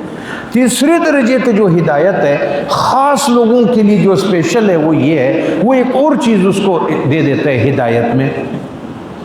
اس ہدایت کا دوسرا نام ہے توفیق۔ یہ خاص اس کا درجے کا ہے۔ عام پہلا درجہ، دوسرا درجہ اور تیسرا درجہ، یہ یاد رہے گا تو آگے ہمیں کام آئے گا۔ تو اب تیسرے درجے کا ہے، اس کا نام ہے توفیق، یعنی ایسے اسباب، ایسے حالات پیدا کر دینا کہ قرآنی ہدایات کا قبول کرنا اور ان پہ عمل کرنا آسان ہو جائے اور ان کی خلاف ورزی دشوار، کہ آپ ان کی ہدایت کے مطابق چلے آسان ہو اور ان کے خلاف چلنا آپ کے لیے مشکل کر دے کہ میں نہیں چل سکتا ہوں برے راستے پہ۔ یہ اس کی طرف سے ہے. اس کو آسان کرنا، توفیق دینا اس کا کہ وہ نیکی کرے، اور وہ جو نہ کرنے والا جو غلط ہے دوسرا اس کو نہ کرنے کا اس کو حالات دے دے کہ وہ نہ کرے اس چیز کو. صحیح. یہی درجہ، اس تیسرے درجے کی وسعت غیر محدود ہے اور اس کے درجات غیر متناہی ہیں. اس میں پھر انبیاء کو الگ ہے، صدیقین کو الگ ہے، قرآن مجید کا ایک الگ ہے، اس کو رکھا گیا ہے. پھر ہر ایک اپنے الگ الگ درجوں کو رکھا ہوا ہے، اس کی ہدایت کی کیا کیا اس کو توفیق دیا ہوا ہے. اس کا محدود نہیں، ہم بات میں نہیں لے آئیں گے اس کو، اب آگے چلیں گے اس کو کہ وہ گنتی نہیں کر سکیں گے. یہی درجہ انسان کی ترقی کا میدان ہے. اعمال صالحہ کے ساتھ اس درجے ہدایت میں زیادتی ہوتے رہتی ہے، اس ہدایت کے ساتھ اس کی زیادتی ہوتے رہتی ہے. آج آپ ہدایت کے اس درجے پر ہے، کل اور آپ کو توفیق مل گیا اور آپ پہ رحم کر دیا گیا، آپ نے اور ترقی کر لیا، آپ نے اور ترقی کر لیا. اس ترقی کا امتحان نہیں ہے. یہ بھی آپ کو ہر انسان اپنے توفیق اور اس فضل عزتی اور تبارک و تعالیٰ کے فضل جتنا آپ کو اوپر لے جاتا ہے، اب اس کے لیے اسباب ایسے فراہم کرے گا آپ کو اس ترقی کے لیے. یہی درجہ انسان کے ترقی کا میدان ہے. اعمال صالحہ کے ساتھ ساتھ اس درجہ ہدایت میں زیادتی ہوتے رہتے. قرآن کریم میں متعدد آیات میں اس زیادتی کا ذکر ہے. مثلا والذین اہتدوا زادہم ہدی، جس کو ہم نے ہدایت دی ہوئی ہم نے اضافہ کر دیا ان کے اس کے. ومن یؤمن باللہ یہدی قلبہ، جس کو اللہ تعالیٰ نے جو ایمان لایا اللہ تعالیٰ نے اس کے دل کو ہدایت دے دیا. یہ بھی ہو گیا جو شخص اللہ پر ایمان لائے اس کے دل کو ہدایت کر دیتے. والذین جاہدوا فینا لنہدینہم سبلنا، جو لوگ ہمارے راستے میں مجاہدہ کرتے ہیں، کوشش کرتے ہیں، جستجو کرتے ہیں، ہم ان کو اپنے راستوں کے مزید ہدایت بڑھا دیتے ہیں. آپ ذکر کے لیے بیٹھتے ہیں، نماز کے لیے کرتے ہیں، اب آپ تلاوت کرتے ہیں، آپ جتنے اس کے زور دیتے ہیں، آپ اس کے راستے میں جایا کرتے ہیں، وہ آپ کو آگے راستہ کھولتا جاتا ہے. اس کو پتہ ہے. یہی وہ میدان ہے جہاں ہر بڑے سے بڑا نبی، رسول اور ولی آخر عمر تک زیادتی اور توفیق کا طالب نظر آتا ہے. اور اسی مقام ہدایت کو مولانا رومی نے فرمایا. یہ وہ مقام ہے کہ جو ہم نے آپ سے کہا کہ نبی بھی ہے، ولی بھی ہے، بزرگ بھی ہے، پھر بھی وہ کہتے ہیں اہدنا الصراط المستقیم، اہدنا الصراط المستقیم. وہ پھر بھی آخر دم تک وہ مانگتا رہتا ہے کہ میں اس میں بڑھ جاؤں، میں اس میں بڑھ جاؤں. مولانا رومی نے کہا اے برادر بی نہایت درگہش ہر چھ بروئے میں رسی بروئے میں. وہ اتنا لامنتہا دروازہ ہے، جتنا آپ اوپر جاتے ہوا بھی ہے نہیں، وہ آگے ہے، راستہ آگے ہے، وہ آگے آپ کو لے جاتا ہے، اس کے مقامات ختم نہیں ہوتے. صحیح ہے. درجات ہدایت کی اس تشریح نے آپ نے سمجھ لیا ہوگا کہ ہدایت ایک ایسی چیز ہے جو سب کو حاصل بھی ہے، اور اس کے مزید درجات عالیہ حاصل کرنے کسی بڑے سے بڑے انسان کو استغنا بھی نہیں ہے. دوبارہ بولوں، اس باتوں سے آپ یہ سمجھ گئے ہوں گے کہ جو بڑا سے بڑا آدمی بھی ہے وہ کبھی اس کا طبیعت نہیں بڑھتا ہے اس چیز میں آگے بڑھنے کے لیے، نہ ادھر کوئی کمی ہے اور نہ یہ رکنا چاہ رہا ہے کہ میں ادھر رکا رہا ہوں، وہ اس کو آگے بڑھاتا ہے. مناسب حال ہے. اور بڑے سے بڑے رسول اور ولی کے لیے بھی اتنا ہی اہم ہے. یہی وجہ ہے کہ ان حضرت صلی اللہ علیہ وسلم کے آخر عمر میں سورہ فتح کے اندر فتح مکہ کے فوائد و ثمرات بتلاتے ہوئے یہ بھی ارشاد ہوا وَيَهْدِيَكَ صِرَاطًا مُسْتَقِيمًا، یعنی مکہ مکرمہ اس لیے آپ کے ہاتھوں فتح کرایا گیا تاکہ آپ کو صراط مستقیم کی ہدایت ہو. ٹھیک ہے. صاحب یہ لکھتا ہے کہ جیسے یہ آیت آئی جب مکہ فتح کیا کہ ہم نے آپ کی وجہ سے فتح کر لیا تاکہ ہدایت کا اور راستہ کرے، یعنی آپ کا تجلیات کعبہ اور آپ کی امت کو تجلیات کعبے کے ساتھ تعلقات میں اور ترقیاں ملے، آپ کو بھی اور ترقی ملے. اس کا مطلب یہ ہے کہ وہ ایک جگہ پہ نہیں رکتا ہے ہدایت کی ترقی، وہ آگے بڑھتا رہتا ہے. ظاہر ہے کہ سید الانبیاء صلی اللہ علیہ وسلم پہلے سے ہدایت یافتہ بلکہ دوسروں کے لیے بھی ہدایت کا مجسم تھے. پہلے سے وہ اس کے پاس ہدایت تھی اور مجسم ایک ہدایت کا وہ تھا، سرچشمہ سب کچھ تھا، لیکن اس کو کہا کہ اس کو حاصل کرنے کے بعد ہم نے آپ کو ہدایت کی طرف اور ترقی دے دی ہے۔ پھر اس موقع پر آپ کو ہدایت ہونے کے اس کے سوا کوئی معنی نہیں ہے کہ ہدایت کا کوئی بہت اعلیٰ مقام آپ کو اس وقت حاصل ہے۔ اس کا مطلب یہ ہوا کہ فتح مکہ کے بعد اس کو اور امت کے لیے اس کا ہدایت کا اور ترقی اور وہ بارہ۔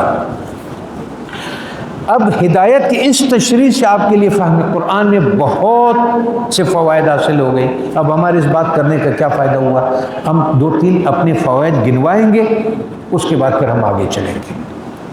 اول یہ قرآن میں کہیں تو ہدایت کو ہر مومن و کافر کے لیے بلکہ کل مخلوقات کے لیے عام فرمایا گیا۔ اس سے ایک بات تو آپ یہ سمجھ گئے کہ ہدایت کافر مومن یعنی کافر کی بیوی بھی اسی طرح بچہ لے آتی ہے جس طرح اللہ تعالیٰ نے مسلمان بیوی کے سسٹم کو حکم دیا ہوا ہے، کافر کی بیوی بھی ایسے بچہ لے آئے گی، وہ بھی ایسے بچہ لے آئے گا جس طرح ہوگا، وہ بھی ایسے بڑا ہوگا جیسا اس کا بڑا ہوگا۔ تو یہ درختوں کا تمام چیزوں کا ایک ہدایت عام ہو گئی۔ اس ہماری باتوں سے آپ یہ سمجھ گئے ہوں گے کہ ہدایت کا ایک راستہ صحیح، اور جس میں ناواقف کو تعارض کا شبہ ہو سکتا تھا، ہدایت کے عام و خاص درجات معلوم ہونے کے بعد یہ شبہ خود بخود رفع ہو جاتا ہے۔ ایک درجہ سب کو عام اور شامل ہے اور دوسرا درجہ مخصوص۔ دوسرا درجہ جو ہم نے آپ سے کہا تھا کہ آپ کو دوسرا درجہ کیا ہے؟ دوسرا فائدہ یہ ہے کہ قرآن میں ایک طرف تو جگہ جگہ ارشاد ہے کہ اللہ تعالیٰ ظالمین اور فاسقون کو ہدایت نہیں فرماتا۔ دوسرا فائدہ یہ ہمیں وہ ہو گیا اس ہدایت کے کہ اللہ تعالیٰ نے اپنی ہدایت روکنے والی بات کس کے لیے کہی کہ یہ جو دوسرے درجے کی ہدایت ہے یہ کس کو نہیں ملتی ہے؟ ظالم کو، فاسق کو۔ اب ہم آ جاتے کہ ظالم اور دوسری طرف مقرر اور یہ ارشاد ہے کہ اللہ تعالیٰ سب کو ہدایت فرماتا ہے۔ ادھر سے اللہ تعالیٰ نے فرمایا کہ میں سب کو ہدایت دیتا ہوں، ادھر سے اللہ تعالیٰ فرماتے ہیں کہ میں فاسق اور ظالم کو نہیں دیتا ہوں۔ تو وہ شبہ دور ہو گیا لوگوں سے کہ وہ ہدایت کہ کون سا ہدایت کی بات اللہ تعالیٰ کو فرماتا ہے، یہ دوسری درجے جو توفیق والا ہے وہ میں نہیں دیتا۔ صحیح؟ تو اس کا جواب بھی درجات کی تفصیل سے واضح ہو گیا کہ ہدایت عامہ سب کو کی جاتی ہے اور ہدایت کا تیسرا مخصوص درجہ ظالمین و فاسقین کو نصیب نہیں ہوتا۔ اس فاسق اور فاجر کو دوسرے درجے کا بھی مل جاتا ہے، اطلاع مل جاتی ہے، رسول مل جاتا ہے، قرآن مل جاتا ہے، سب کچھ مل جاتا ہے، لیکن وہ ہدایت جو فاسق و فاجر کو نہیں ملتا وہ ہدایت ہے جو تیسرے درجے کے لیے اللہ تعالیٰ جس کا ہم نے کیا نام رکھا تھا، توفیق۔ ظالم اور فاسق سے اللہ تعالیٰ توفیق روک لیتا ہے۔ اس کے علم میں ہے کہ یہ قرآن ہے، اس کے علم میں ہے کہ یہ سب کچھ ہے، لیکن اس کو کر نہیں سکتا ہے، وہ اس سے رک جاتا ہے، اس سے راستہ بند ہو جاتا ہے۔ تیسرا فائدہ یہ کہ ہدایت 3 درجات میں سے پہلا اور تیسرا درجہ بلا واسطہ حق تعالیٰ کا فعل ہے اور اس میں کسی نبی یا رسول کا دخل نہیں ہے۔ انبیاء اور رسولوں کا کام صرف دوسرے درجے ہدایت سے متعلق ہے۔ ایک اور چیز ہم واضح کر دیں کہ وہ ہدایت اللہ تعالیٰ نے سب دے دیا، پیدائش سے پہلے آپ کو سب کچھ دے دیا، ایک وہ ہدایت ہو گیا۔ دوسرا ہدایت جو ہے جو خبر پہنچانا، نبی آنا، اور یہ نبیوں کا حصہ ہے۔ تیسرا والا نبی وہ جو درجے کا جو ہدایت تھا، جو توفیق تھا، یہ نبیوں کے حصے میں نہیں ہے، یہ صرف اللہ تعالیٰ نے اپنے پاس رکھا ہوا ہے کہ کیسے اس کو فرمایا رسول اللہ صلی اللہ علیہ وسلم کو کہ آپ اس کو ہدایت نہیں دے سکتے کہ جس کو آپ پسند کرتے ہو، جس سے آپ محبت کرتے ہیں۔ قرآن کریم میں اب تیسرے یہ ہدایت کے 3 درجات سے پہلا اور تیسرا درجہ بلا واسطہ حق تعالیٰ کا فعل ہے، اس میں کسی نبی یا رسول کا دخل نہیں ہے۔ انبیاء علیہ السلام اور رسولوں کا کام صرف دوسرے درجے کے ہدایت سے متعلق تھے، وہ جو خبر لانا، وما علینا الا البلاغ المبین، ہمارا یہ کام ہے کہ ہم آپ کو خبر دے دیں، ہمارا یہ کام ہے کہ آپ کو ڈرائے، ہمارا یہ آپ کو خبری دے دیں، ہمارا یہ ہے وہ اس کا ہے۔ صحیح ہے؟ تو اس میں ہدایت کا تیسرا درجہ مراد یعنی توفیق دینا صرف اور صرف ذات باری تعالیٰ کا کام۔ تو پھر الغرض اہدنا الصراط المستقیم ایک جامع جس طرح اللہ تعالیٰ نے فرمایا انک لا تہدی من احببت، یعنی آپ ہدایت نہیں کر سکتے ہو جس کو چاہے. اس میں ہدایت کا تیسرا درجہ مراد یعنی توفیق دینا آپ کا کام نہیں ہے. صحیح. ایک جامع اور اہم ترین دعا ہے جو انسان کو سکھلائی گئی ہے، انسان کا کوئی فرق اس سے بے نیاز نہیں ہو سکتا.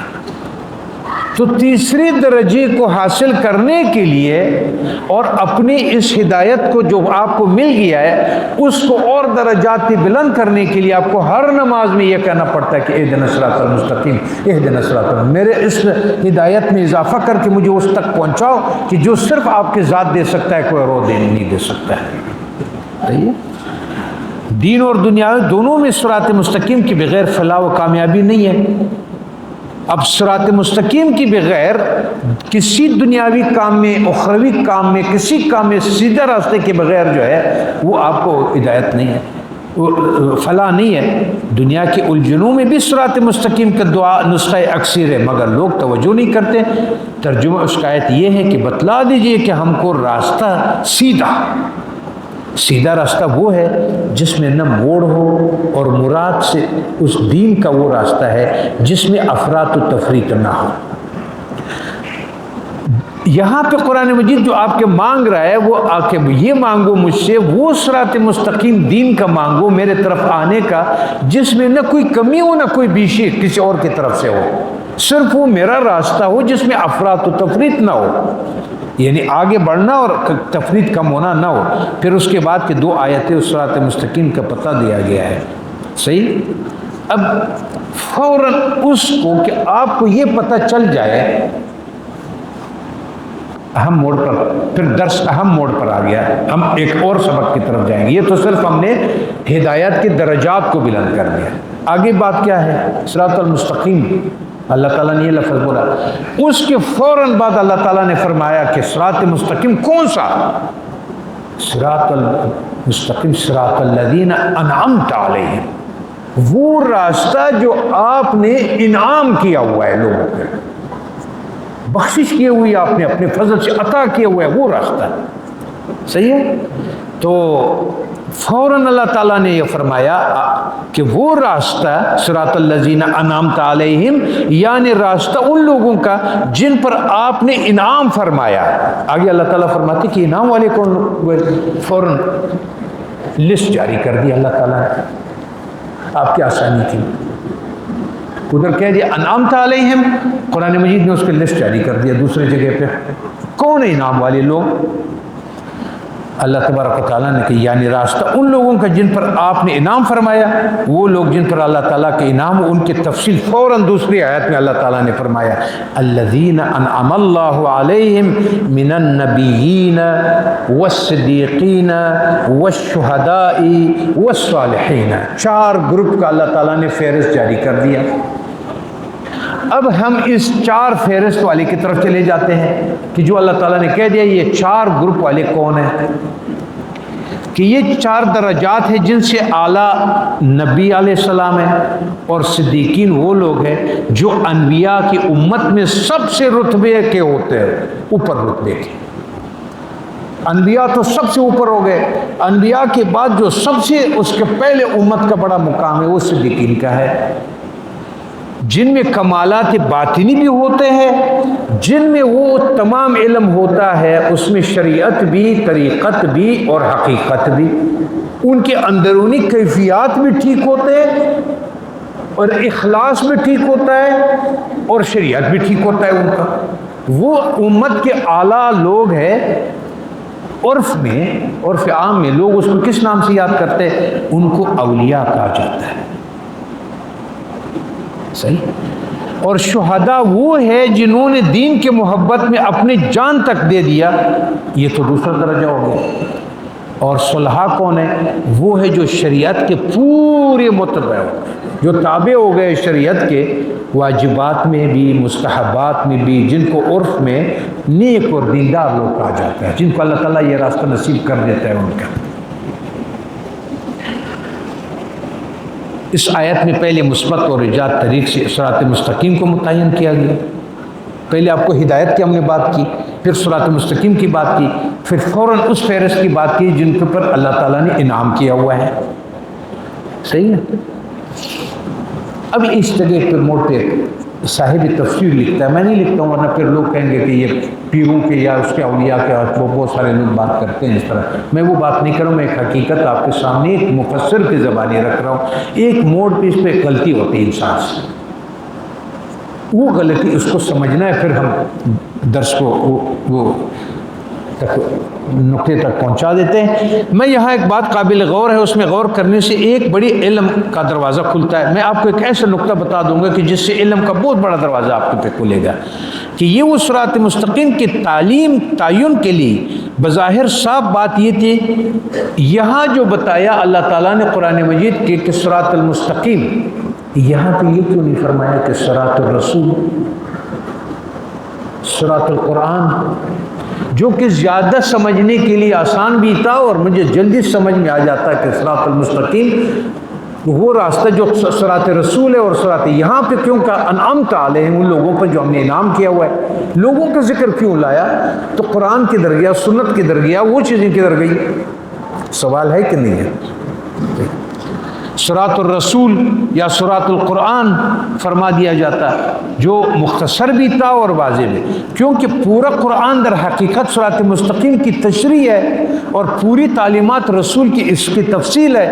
لیکن قرآن کی اس مختصر صورت میں اختصار اور وضاحت کے اس پہلو کو چھوڑ کر، حالانکہ سورت بہت چھوٹی ہے اور بہت زیادہ نمونے رکھے ہوئے، تو نمونہ قرآن کا رکھ لیتا، رسول کا نام لے لیتا. ان لوگوں کا فہرست کیوں پیش کر دیا گیا کہ وہ ہے؟ صحیح.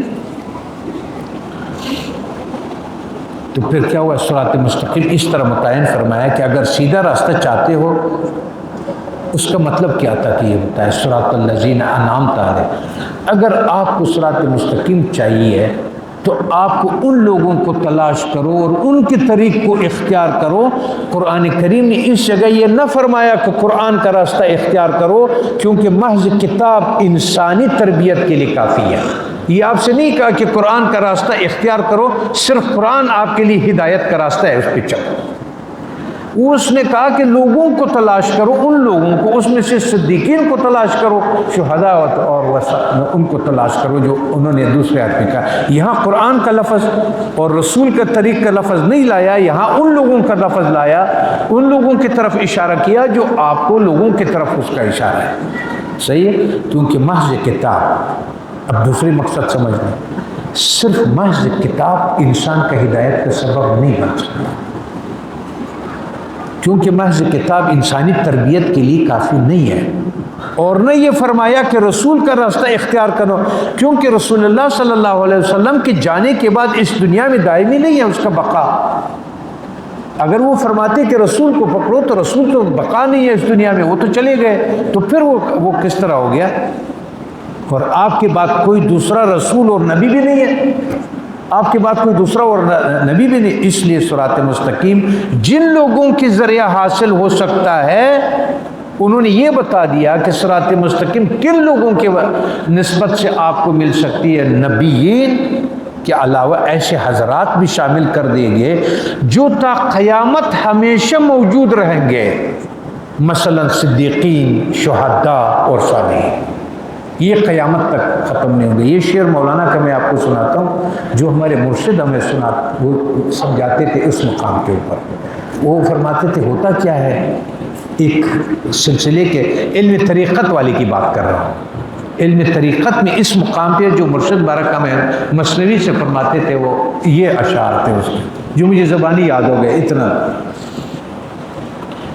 چن کے پختہ گشت رسالت رسول، جب رسول اللہ رسولوں کے نبیوں کے وہ آ گئے، پختہ ہو گئے، سب لوگوں نے اقرار کر لیا کہ وہ نبی تھے، وہ چلے گئے. صحیح ہے. جزاک اللہ.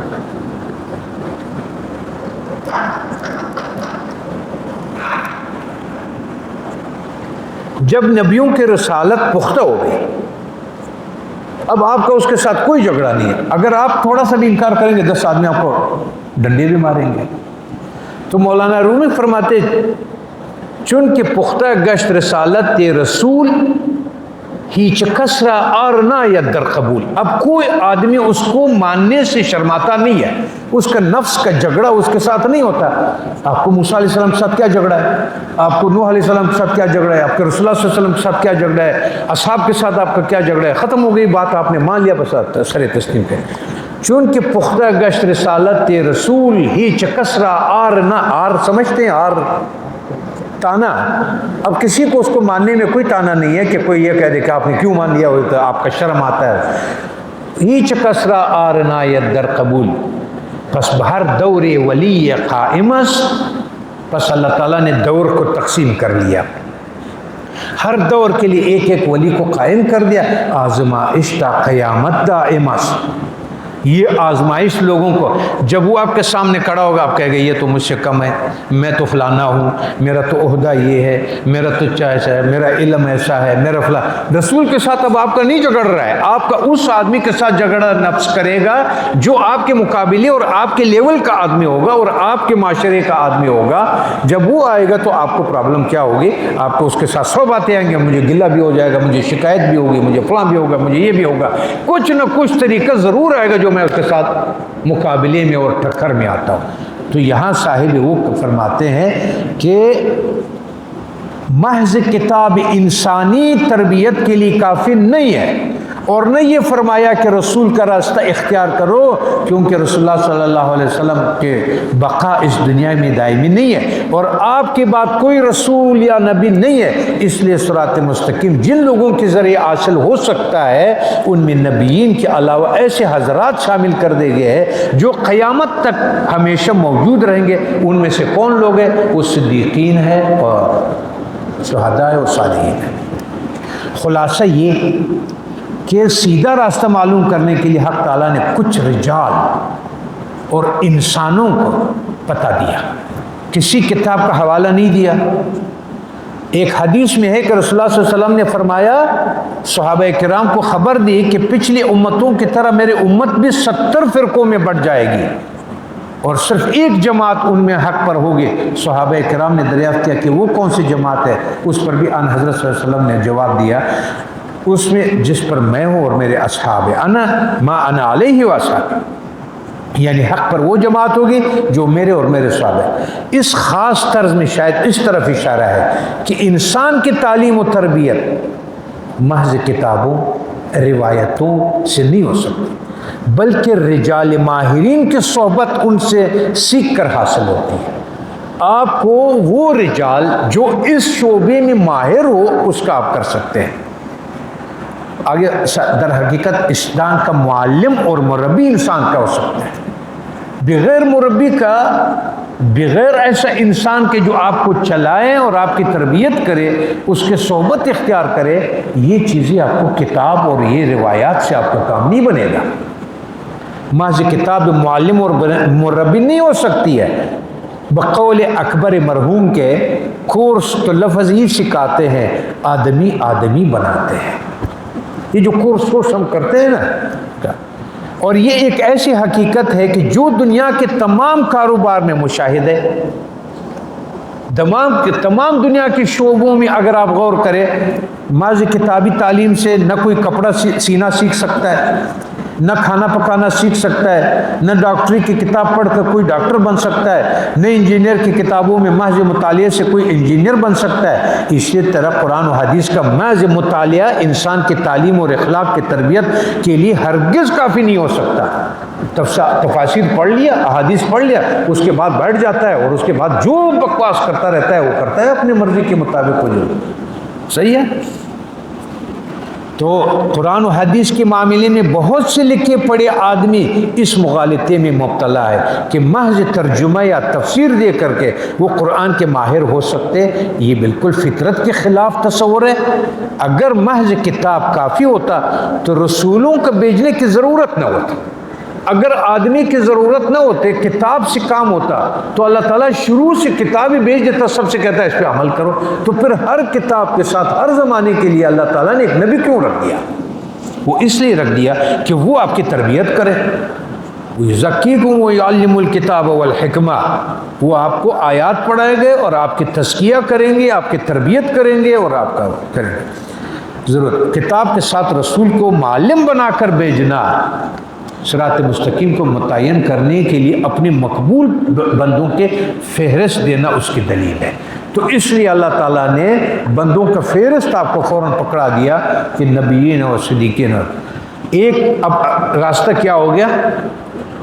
اب دو چیزیں ہمیں اس سبق میں مل گیا، کتاب اللہ، ایک اللہ کا کتاب جس میں انسانی زندگی کے ہر شعبے سے متعلقہ احکام موجود ہے، دوسرا رجال اللہ، اللہ کے بندے، یعنی اللہ والے، ان میں سے استفادہ کی صورت یہ ہے کہ کتاب اللہ کے معروف اصول پر رجال اللہ کو پرکھا جائے۔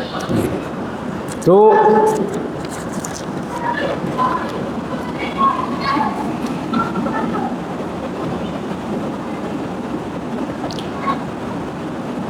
اس معاملے میں دھوکہ یہاں لگتا ہے کہ اللہ تعالیٰ اپنے بہت سے فرشتے، ایک اور غلطی کا وہ کریں گے کہ یہاں پر ایک اور غلطی بھی انسان سے ہو جاتا ہے، ایک اور غلطی کی طرف ہم آپ کو لے آئیں گے، پھر سبق بند کریں گے اس کو، بقایا جو صراط المستقیم کا اور انعام والوں کا پھر کل بات کریں گے، انعام والے لوگ کون ہیں اس کو پھر اور کھولیں گے اس کو۔ لیکن یہاں پر ایک اور غلطی لگ جاتی ہے۔ غلطی کیا لگتی ہے؟ بڑی ضروری بات ہے اس معاملے میں دھوکہ، ٹھیک کہ اللہ تعالیٰ نے جو ہدایت جس کو دیا ہوا ہے، وہ جو دعوت عام اور خاص میں پیغام پہنچانے میں دیا ہوا تھا، فلاں میں دیا ہوا تھا، کفر ادھر آتا ہے، شرک ادھر آتا ہے کہ ہم اس کو اس چیز کا سبب مطلق سمجھے اللہ تعالیٰ کو بیچ میں سے ہٹا دیں۔ جن لوگوں نے اپنے نبی کو ہدایت کا وہ سمجھا، اللہ کا بچہ بنایا، فلاں بنایا، یہ بنایا، یا جنہوں نے مرشد کو یہ کہا کہ اب آگے اس کی تفصیل سنیں، اس غلطی کا احساس کرے۔ مثال کے طور پہ اس معاملے میں دھوکہ یہاں لگتا ہے کہ اللہ تعالیٰ اپنے بہت سے فرشتوں کے ہاتھوں دنیاوی نظام کے بہت سے کام جاری کرتے ہیں۔ اللہ تعالیٰ اپنے فرشتوں سے شروع کریں گے بات، اللہ تعالیٰ اپنے فرشتوں کے ذریعے سے دنیا کے بہت سارے نظاموں کو اللہ نے ان کو یہ اختیارات دیا ہوا ہے کہ وہ اس نظام کو چلا رہا ہے۔ اب یہاں سمجھنے والی بات ہے، دیکھنے والا اس مغالطے میں پڑ سکتا ہے کہ اس فرشتے کو اللہ تعالیٰ نے یہ اختیار سپرد کر دیا ہے، اختیار نہیں دیا ہوا ہے۔ اللہ تعالیٰ نے اس کو ایک کام کے لیے مخصوص کیا ہوا ہے کہ وہ اس کام کو وہ کر لے۔ مغالطہ لگ جاتا ہے کہ اگر اللہ تعالیٰ ان کاموں کی قدرت و اختیار ان کو سپرد نہ کرتا تو ان کے ہاتھ سے یہ کیسے وجود آتے؟ وہ یہ کہتا ہے کہ اگر اللہ تعالیٰ اس کو اختیار نہ دیتا تو یہ اس طرح کے کام کیسے ان سے سرزد ہو جاتے؟ دوبارہ ہم انبیاء اور اولیاء کو لے لیتے ہیں مثال کے طور پہ، صحیح، اس سے وہ انبیاء، ان انبیاء اور اولیاء کے ایک درجے میں مختار ہونے کا عقیدہ بنا لیتے ہیں۔ اولیاء معجزہ دکھا دیتا ہے، اولیاء کرامت دکھا دیتا ہے، ٹھیک ہے، حالانکہ حقیقت یوں نہیں ہے، بلکہ معجزات و کرامات براہ راست حق تعالیٰ کا فعل ہے، صرف اس کا ظہور پیغمبر یا ولی کے ہاتھوں پر اس کے عظمت ثابت کرنے کے لیے کیا جاتا ہے۔ اللہ تعالیٰ نے جو معجزہ دکھانا ہوتا ہے نبی کے ہاتھ سے، کرامت دکھانا ہوتا ہے ولی کے ہاتھ سے، اس کا عظمت دکھانے کے لیے، اس کا اللہ تعالیٰ نے اس عظمت کو دکھانے کے لیے وہ اللہ اس کے ہاتھ سے یہ کرتا ہے۔ پیغمبر اور ولی کو اس کے وجود میں لانے کا کوئی اختیار نہیں ہوتا، وہ معجزہ کرنے میں، وہ کرامت دکھانے میں نبی کا کوئی اختیار نہیں ہوتا۔ اب جو متعلقین ہوتے ہیں وہ یہ سمجھتے ہیں کہ یار اس نے تو یہاں پہ کوئی کرامت نہیں دکھائی۔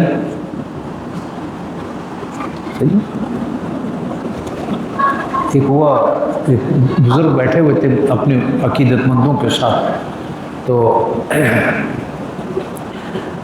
شیر آ گیا ہندوستان کے جنگل، تو جب شیر آ گیا تو سارے بھاگ گئے، کوئی درخت پہ چڑھ گیا، کوئی یہ ہو گیا، وہ شیر بیٹھا ہوا تھا آرام سے، شیر آیا غراتے ہوئے کچھ کیا اور واپس چلا گیا۔ جیسے رات کو وہ مچھروں سے بہت تنگ ہو گیا بزرگ، تو مرید نے اس سے کہا کہ شیر سے آپ تنگ نہیں ہوئے، مچھروں سے آپ تنگ ہو گئے، تو آپ کی وہ کرامت اور بزرگی کدھر گئی؟ وہ آپ کی عظمت کدھر گئی جو آپ شیر سے تنگ نہیں ہوئے؟ ہم سارے ڈر گئے، کوئی ادھر گیا، اس میں آپ کا قوا اپنی جگہ پہ قائم رہا، اور مچھر سے آپ ایسے تنگ ہو گئے جس طرح۔ تو ولی کے ہاتھوں پر ان کی عظمت ثابت کرنے کے لیے پیغمبر اور ولی کو اس کے وجود میں لانے کا کوئی اختیار نہیں ہوتا۔ قرآن مجید میں بے شمار آیات پر اس پر شاہد ہے۔ مثلا وَمَا رَمَيْتَ إِذْ رَمَيْتَ وَلَكِنَّ اللَّهَ رَمَى، آپ نے مٹھی پھینک دیا، آپ نے نہیں پھینکا، میں نے پھینکا، سب کی آنکھوں کو میں نے اندھا کر دیا۔ صحیح ہے؟ تو میں رسول اللہ صلی اللہ علیہ وسلم کے اس معجزے کا ذکر ہے جس میں آپ نے دشمن کے لشکر کی طرف ایک مٹھی کھنکریوں کے پھینکی اور اللہ تعالیٰ کی قدرت سے وہ سارے لشکر کی آنکھوں میں جا لگی۔ اس کے متعلق ارشاد ہے کہ یہ آپ نے نہیں پھینکی بلکہ اللہ تعالیٰ نے پھینکی، جس سے معلوم ہوا کہ معجزہ جو نبی کے واسطے سے صادر ہوتا ہے در حقیقت اللہ تعالیٰ کا فعل ہوتا ہے۔ اسی طرح نوح علیہ السلام کو جب ان کے قوم نے کہا کہ اگر آپ سچے ہیں تو جس عذاب سے ڈرا رہے وہ بلا لیجیے گا، نبیوں کو اور نوح علیہ السلام کو بالخصوص کہتے ہیں کہ ہمیں ہمارے اوپر کوئی عذاب لائے، آپ کچھ دکھا دے کہ ہمیں بھی یقین ہو جائے کہ تم طاقتور ہو، تم وہ ہے۔ تو اس نے کیا جواب دیا؟ قرآن مجید کہتا ہے کہ اس کو کیا جواب دیا انہوں نے؟ انما یاتیکم باللہ ان شاء، وہ ضرور آئے گا تم پر جب وہ چاہے گا، وہ میری قدرت میں نہیں کہ میں آپ پر عذاب لے آؤں یا میں آپ پر یہ کروں۔ آسمانی کتاب نازل کرنا میرے قبضے میں نہیں، اللہ تعالیٰ اگر چاہے تو یہ عذاب آ جائے گا، وہ آسمانی عذاب تم پر آ جائے گا اگر جب میرا رب جو تم اس سے پھر آگے انہوں نے کیا فرمایا؟ تم اسے بھاگ نہیں سکو گے۔ سورہ ابراہیم میں انبیاء و رسول کی ایک جماعت کا یہ قول ذکر فرمایا ہوا، ما کان لنا ان نأتیکم بسلطان الا باذن اللہ، یعنی کسی معجزہ صادر کرنا ہمارے ہاتھ میں نہیں ہے، اللہ تعالیٰ کی اذن و مشیت کے بغیر کچھ نہیں ہو سکتا۔ اسی وجہ سے کوئی پیغمبر، اسی بنیاد پر کوئی ولی جب چاہے، جو چاہے، جب چاہے، جس وقت چاہے اور جو چاہے، یہ نہیں ہو سکتا۔ صحیح ہے؟ انبیاء یا معجزہ یا کرامات دکھاوے یہ قطعاً کسی کی بس میں نہیں ہے۔ رسول اللہ صلی اللہ علیہ وسلم اور دوسرے انبیاء سے بہت سے معین معجزات کا مطالبہ مشرکین نے کیا، مگر جس کو اللہ تعالیٰ نے چاہا ظاہر کر دیا، جس کو نہ چاہا نہیں ہوا۔ پورا قرآن اس کی شہادتوں سے بھرا ہوا ہے۔ معجزے مانگتے رہتے تھے کہ ایسا دکھاؤ، جب اللہ تعالیٰ وہ معجزہ دکھاتے تھے تو دکھا سکتے تھے، اور نہ نبی کے اس میں نہیں تھا کہ وہ معجزہ دکھایا جائے۔ صحیح ہے؟ ایک آپ اس کو ایک اور مثال وہ دے رہے جو اس زیادہ ہمارے سمجھنے کے لیے ایک محسوس مثال ہے۔ اس کو یوں سمجھ لیں کہ آپ کے کمرے میں بیٹھے، اس میں بجلی کی روشنی سے بلب اور ہوا سے، پنکھے سے ہوا نکلتی ہے، آپ کو پہنچ رہی ہے، روشنی بھی آپ کو پہنچ رہی ہے اور ہوا بھی آپ کو پہنچ رہی ہے، مگر یہ بلب اور پنکھا اس روشنی اور ہوا پہنچانے میں قطعاً خود مختار نہیں ہے۔ یہ بلب اس روشنی پہنچانے میں اور یہ پنکھا چلنے میں، ہوا آپ کو پہنچانے میں، اس کے پیچھے کرنٹ آتا ہے، وہ اس کو چلا رہا ہوتا ہے اور وہ روشنی دے رہا ہوتا ہے۔ تو پھر یہ بلکہ ہر آن اس جوڑ کے محتاج ہے، یا اس تار کی جو ذریعہ پاور ہاؤس کے ساتھ ان کا حاصل ہے، ایک سیکنڈ کے لیے یہ جوڑ ٹوٹ جائے تو نہ بلب آپ کی روشنی دے سکتا ہے، نہ پنکھا ہوا دے سکتا ہے، کیونکہ در حقیقت وہ عمل بلب اور پنکھے کا نہیں ہے بلکہ بجلی کا رو کا ہے، جو پاور ہاؤس سے یہاں تک پہنچ رہی ہے۔ انبیاء اور اولیاء اور سب فرشتے ہر عمل میں، ہر کام میں، ہر آن حق تعالیٰ کے محتاج ہے، اور کسی قدرت و مشیت سے سب کام وجود میں آتے ہیں، اگرچہ ظہور اس کا بلب اور پنکھے کی طرح انبیاء و اولیاء کے ہاتھوں ہوتا ہے۔ ہوا بھی آپ کو پہنچا رہا ہے، ہدایت بھی آپ کو پہنچا رہا ہے، اور وہ بھی سب آپ کو پہنچا رہا ہے۔ اس مثال سے یہ بھی واضح ہو گیا کہ ان چیزوں کو صدور اور وجود میں اگرچہ اختیار انبیاء و اولیاء کا نہیں ہے، مگر ان کا وجود باوجود ان سے بالکل بے دخل نہیں ہے، وہ معجزے سے بے دخل نہیں ہے۔ اولیاء اپنے کرامات سے بے دخل نہیں ہے، ان سے کرامات سرسر ظاہر ہوتے ہیں، لیکن سوال ادھر ہے کہ اس کا جو محرک اور اس کا جو قدرت والا ہے وہ ہے جو وہ کرتا ہے۔ اگر کسی نے ان کو قادر مطلق سمجھا کہ انہوں نے اس کے پاس یہ قدرت ہے کہ انہوں نے یہ کر دیا، تو اس مقام پہ پھر وہ ہدایت والے موڑ سے وہ الگ ہو گیا۔ اگرچہ یہ فرق ضرور ہے کہ پوری فٹنگ اور کنیکشن درست ہونے کے باوجود آپ کو بغیر بلب کے روشنی اور بغیر پنکھے کے ہوا کا ملنا عادتاً ناممکن ہے، اور معجزات و کرامات میں حق تعالیٰ کو سب کچھ قدرت میں ہے کہ بغیر واسطہ کسی پیغمبر ولی کے بھی اس کا ظہور فرما دے۔ اللہ تعالیٰ اس کاموں میں قدرت رکھتا ہے کہ نبی اور کے بغیر اور ولی کے بغیر بھی اللہ اپنی چیزیں دکھا دے۔ وہ نہیں ہے کہ وہ نبی اور ولی کا محتاج ہے کہ اس کے ذریعے سے یہ چیزیں دکھاتا ہے، مگر نبی اور ولی اس کا محتاج ہے۔ مگر عادتاً اللہ یہی ہے کہ ان کا صد اس لیے کہ اس نے کہا کہ میں آزمائش میں اس کو سوچتا ہوں کہ پیر کو کیسے وہ پہچان لیا جائے، اسے کرامت طلب کرتے ہیں، یا دل میں خیال آتا ہے کہ وہ ذرا میرے فلاں بات چھپی ہوئی بات بتا دے، فلاں کر دے، کچھ اس طرح کرے، کوئی اس طرح کرے۔ مولانا اس پہ بہت ناراض ہوتا ہے۔ مولانا فرماتے پیر کیوں پیشوا وہ رہبرس، وہ استاد جو دوسرا سرچشمہ ہدایت کا لوگ وہاں سے فائدہ اٹھا رہے، گر مریدی امتحان کر کو خرس، اگر کسی مرید نے اس کا امتحان لینے کی کوشش کی تو وہ خر ہے۔ اس کے کئی وجوہات آگے پھر اس درس میں بتاتے ہیں۔ ایک وہ کہتا ہے کہ چھوٹے پہاڑ کبھی بھی اپنے کسی چھوٹے پتھر کو امتحان کر سکتا ہے، چھوٹے پتھر کا حق نہیں بنتا ہے کہ وہ پہاڑ کو امتحان کرے۔ بندہ اللہ اس کو کبھی بھی امتحان اس کا لے سکتا ہے، لیکن بندے کا یہ حق نہیں بنتا ہے کہ وہ اس کا یہ حق نہیں ہے کہ وہ اللہ تعالیٰ کا امتحان کرے۔ تو فرمایا کہ وہ جو سرچشمہ ہے، وہ جو ہدایت اور اس کے لوگوں کو فائدہ پہنچنا، وہ سب سے بڑی کرامت اور اس کا سب سے بڑا وجود کی عظمت ہے کہ اگر وہ تم نے نہیں دیکھا تو تم ان کراماتوں سے اور ان چیزوں سے آپ کو کوئی اس کا فائدہ نہیں ہوگا۔ تو مولانا فرماتے پیر کو پیشوا و رہبرس، گر مریدی امتحان کر او خرس۔ آگے پھر اس کے تو پھر کہ اللہ تعالیٰ ان کے محتاج نہیں ہے ان کے نبیوں کے، لیکن نبی ان کے محتاج ہے، وہ کرامات اور اولیاء اور یہ، مگر وہ آتا تھا۔ لیکن وہ جو ہدایت کا ذریعہ اس کو دیا ہوا ہے تو پھر وہ اللہ تعالیٰ نے نبیوں کو اور ولیوں کو، رجال کو اس کا صلاحیت دیا ہوا ہے، جیسے فرشتوں کو دیا ہوا ہے کچھ کاموں کا، یہ ہدایت والا ایک درجے تک اس کا کام دیا ہوا ہے نبی ولیوں کا، لیکن یہ دوسرے درجے کا ہے۔ تیسرا آخری درجہ جو توفیق ہے، فضل ہے، وہ اللہ تعالیٰ نے اپنے ہاتھ میں رکھا ہوا ہے۔ اس لیے معلوم ہوا کہ عقیدہ تو یہی رکھنا ہے کہ سب کچھ اللہ تعالیٰ کی قدرت و مشیت سے ہو رہا ہے، اس کے ساتھ انبیاء و اولیاء کی عظمت و ضرورت کا بھی اعتراف ضروری ہے، لیکن آپ کو اس کا اعتراف ضرور کرنا پڑے گا کہ یہ ان کے اللہ تعالیٰ نے ان کو یہ درجہ دیا ہوا ہے، یہ بڑائی ان کو دی ہوئی ہے یا وہ حق دیا ہوا ہے۔ اس کی بغیر رضا الہی اور اطاعت احکام خداوندی سے محروم رہے گا۔ اگر کسی نے صرف کتاب پکڑ لیا اور یہ وسیلہ جو انبیاء اور اولیاء کا ہے یہ نہیں پکڑا، یہ کتابوں سے اور ان چیزوں سے اس کو کچھ نہیں ملے گا، محروم رہے۔ جس طرح کوئی شخص بلب اور پنکھے کی قدر نہ پہچانے اور اس کو ضائع کر دے تو روشنی اور ہوا سے محروم رہتا ہے۔ اگر آپ کے گھر میں بجلی کا تار آیا ہوا ہے، بجلی آئی ہوئی ہے، آپ نے پنکھا نکال دیا اور بلب نکال دیا، پھر بھی آپ روشنی سے اور ہوا سے محروم رہیں گے۔ تو پھر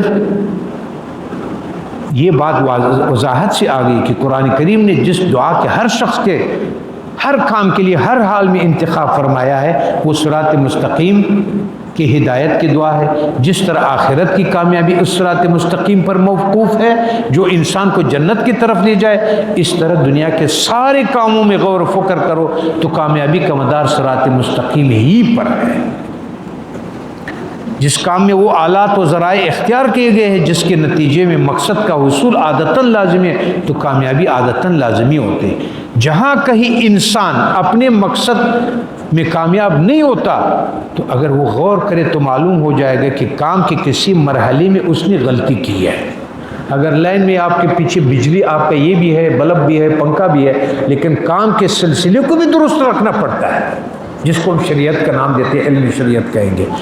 اس کا حاصل یہ کہ صراط مستقیم کی ہدایت صرف آخرت اور دین کے کاموں کے ساتھ مخصوص نہیں، دنیا کے سب کاموں کی درستی اور کامیابی بھی اسی پر موقوف ہے۔ اس لیے دعا ہے کہ ایسے مومن کو ہر وقت اپنی جان سے اہدنا الصراط المستقیم شرط کے اختزار اور نیت کے ساتھ کی جائے، محض الفاظ کا پڑھنا نہ ہو۔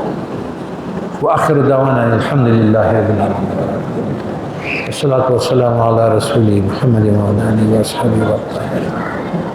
اللهم اهدنا بهداية القرآن ونجنا من النار بكرامة القرآن۔ اللهم ربنا آتنا من لدنك رحمة وهيئ لنا من أمرنا رشدا۔ اللہم انکا عفو کریم تحب العفو فاعف عنا اللہم انکا عفو کریم تحب العفو فاعف عنا اللہم انکا عفو کریم تحب العفو فاعف عنا اللہم انا نسألک من خیر ما سألک منہ نبیک محمد مصطفیٰ صلوات اللہ تعالی علیہ فی هذا الشہر رمضان ونعوذ بک من شر ما استعاذک منہ نبیک فی شہر رمضان ربنا تقبل منا انك انت السميع العليم وتب علينا انك انت التواب الرحيم وصلى الله تعالى على خير خلقه ونور عرشه محمد وعلى اله واصحابه واتباعه اجمعين.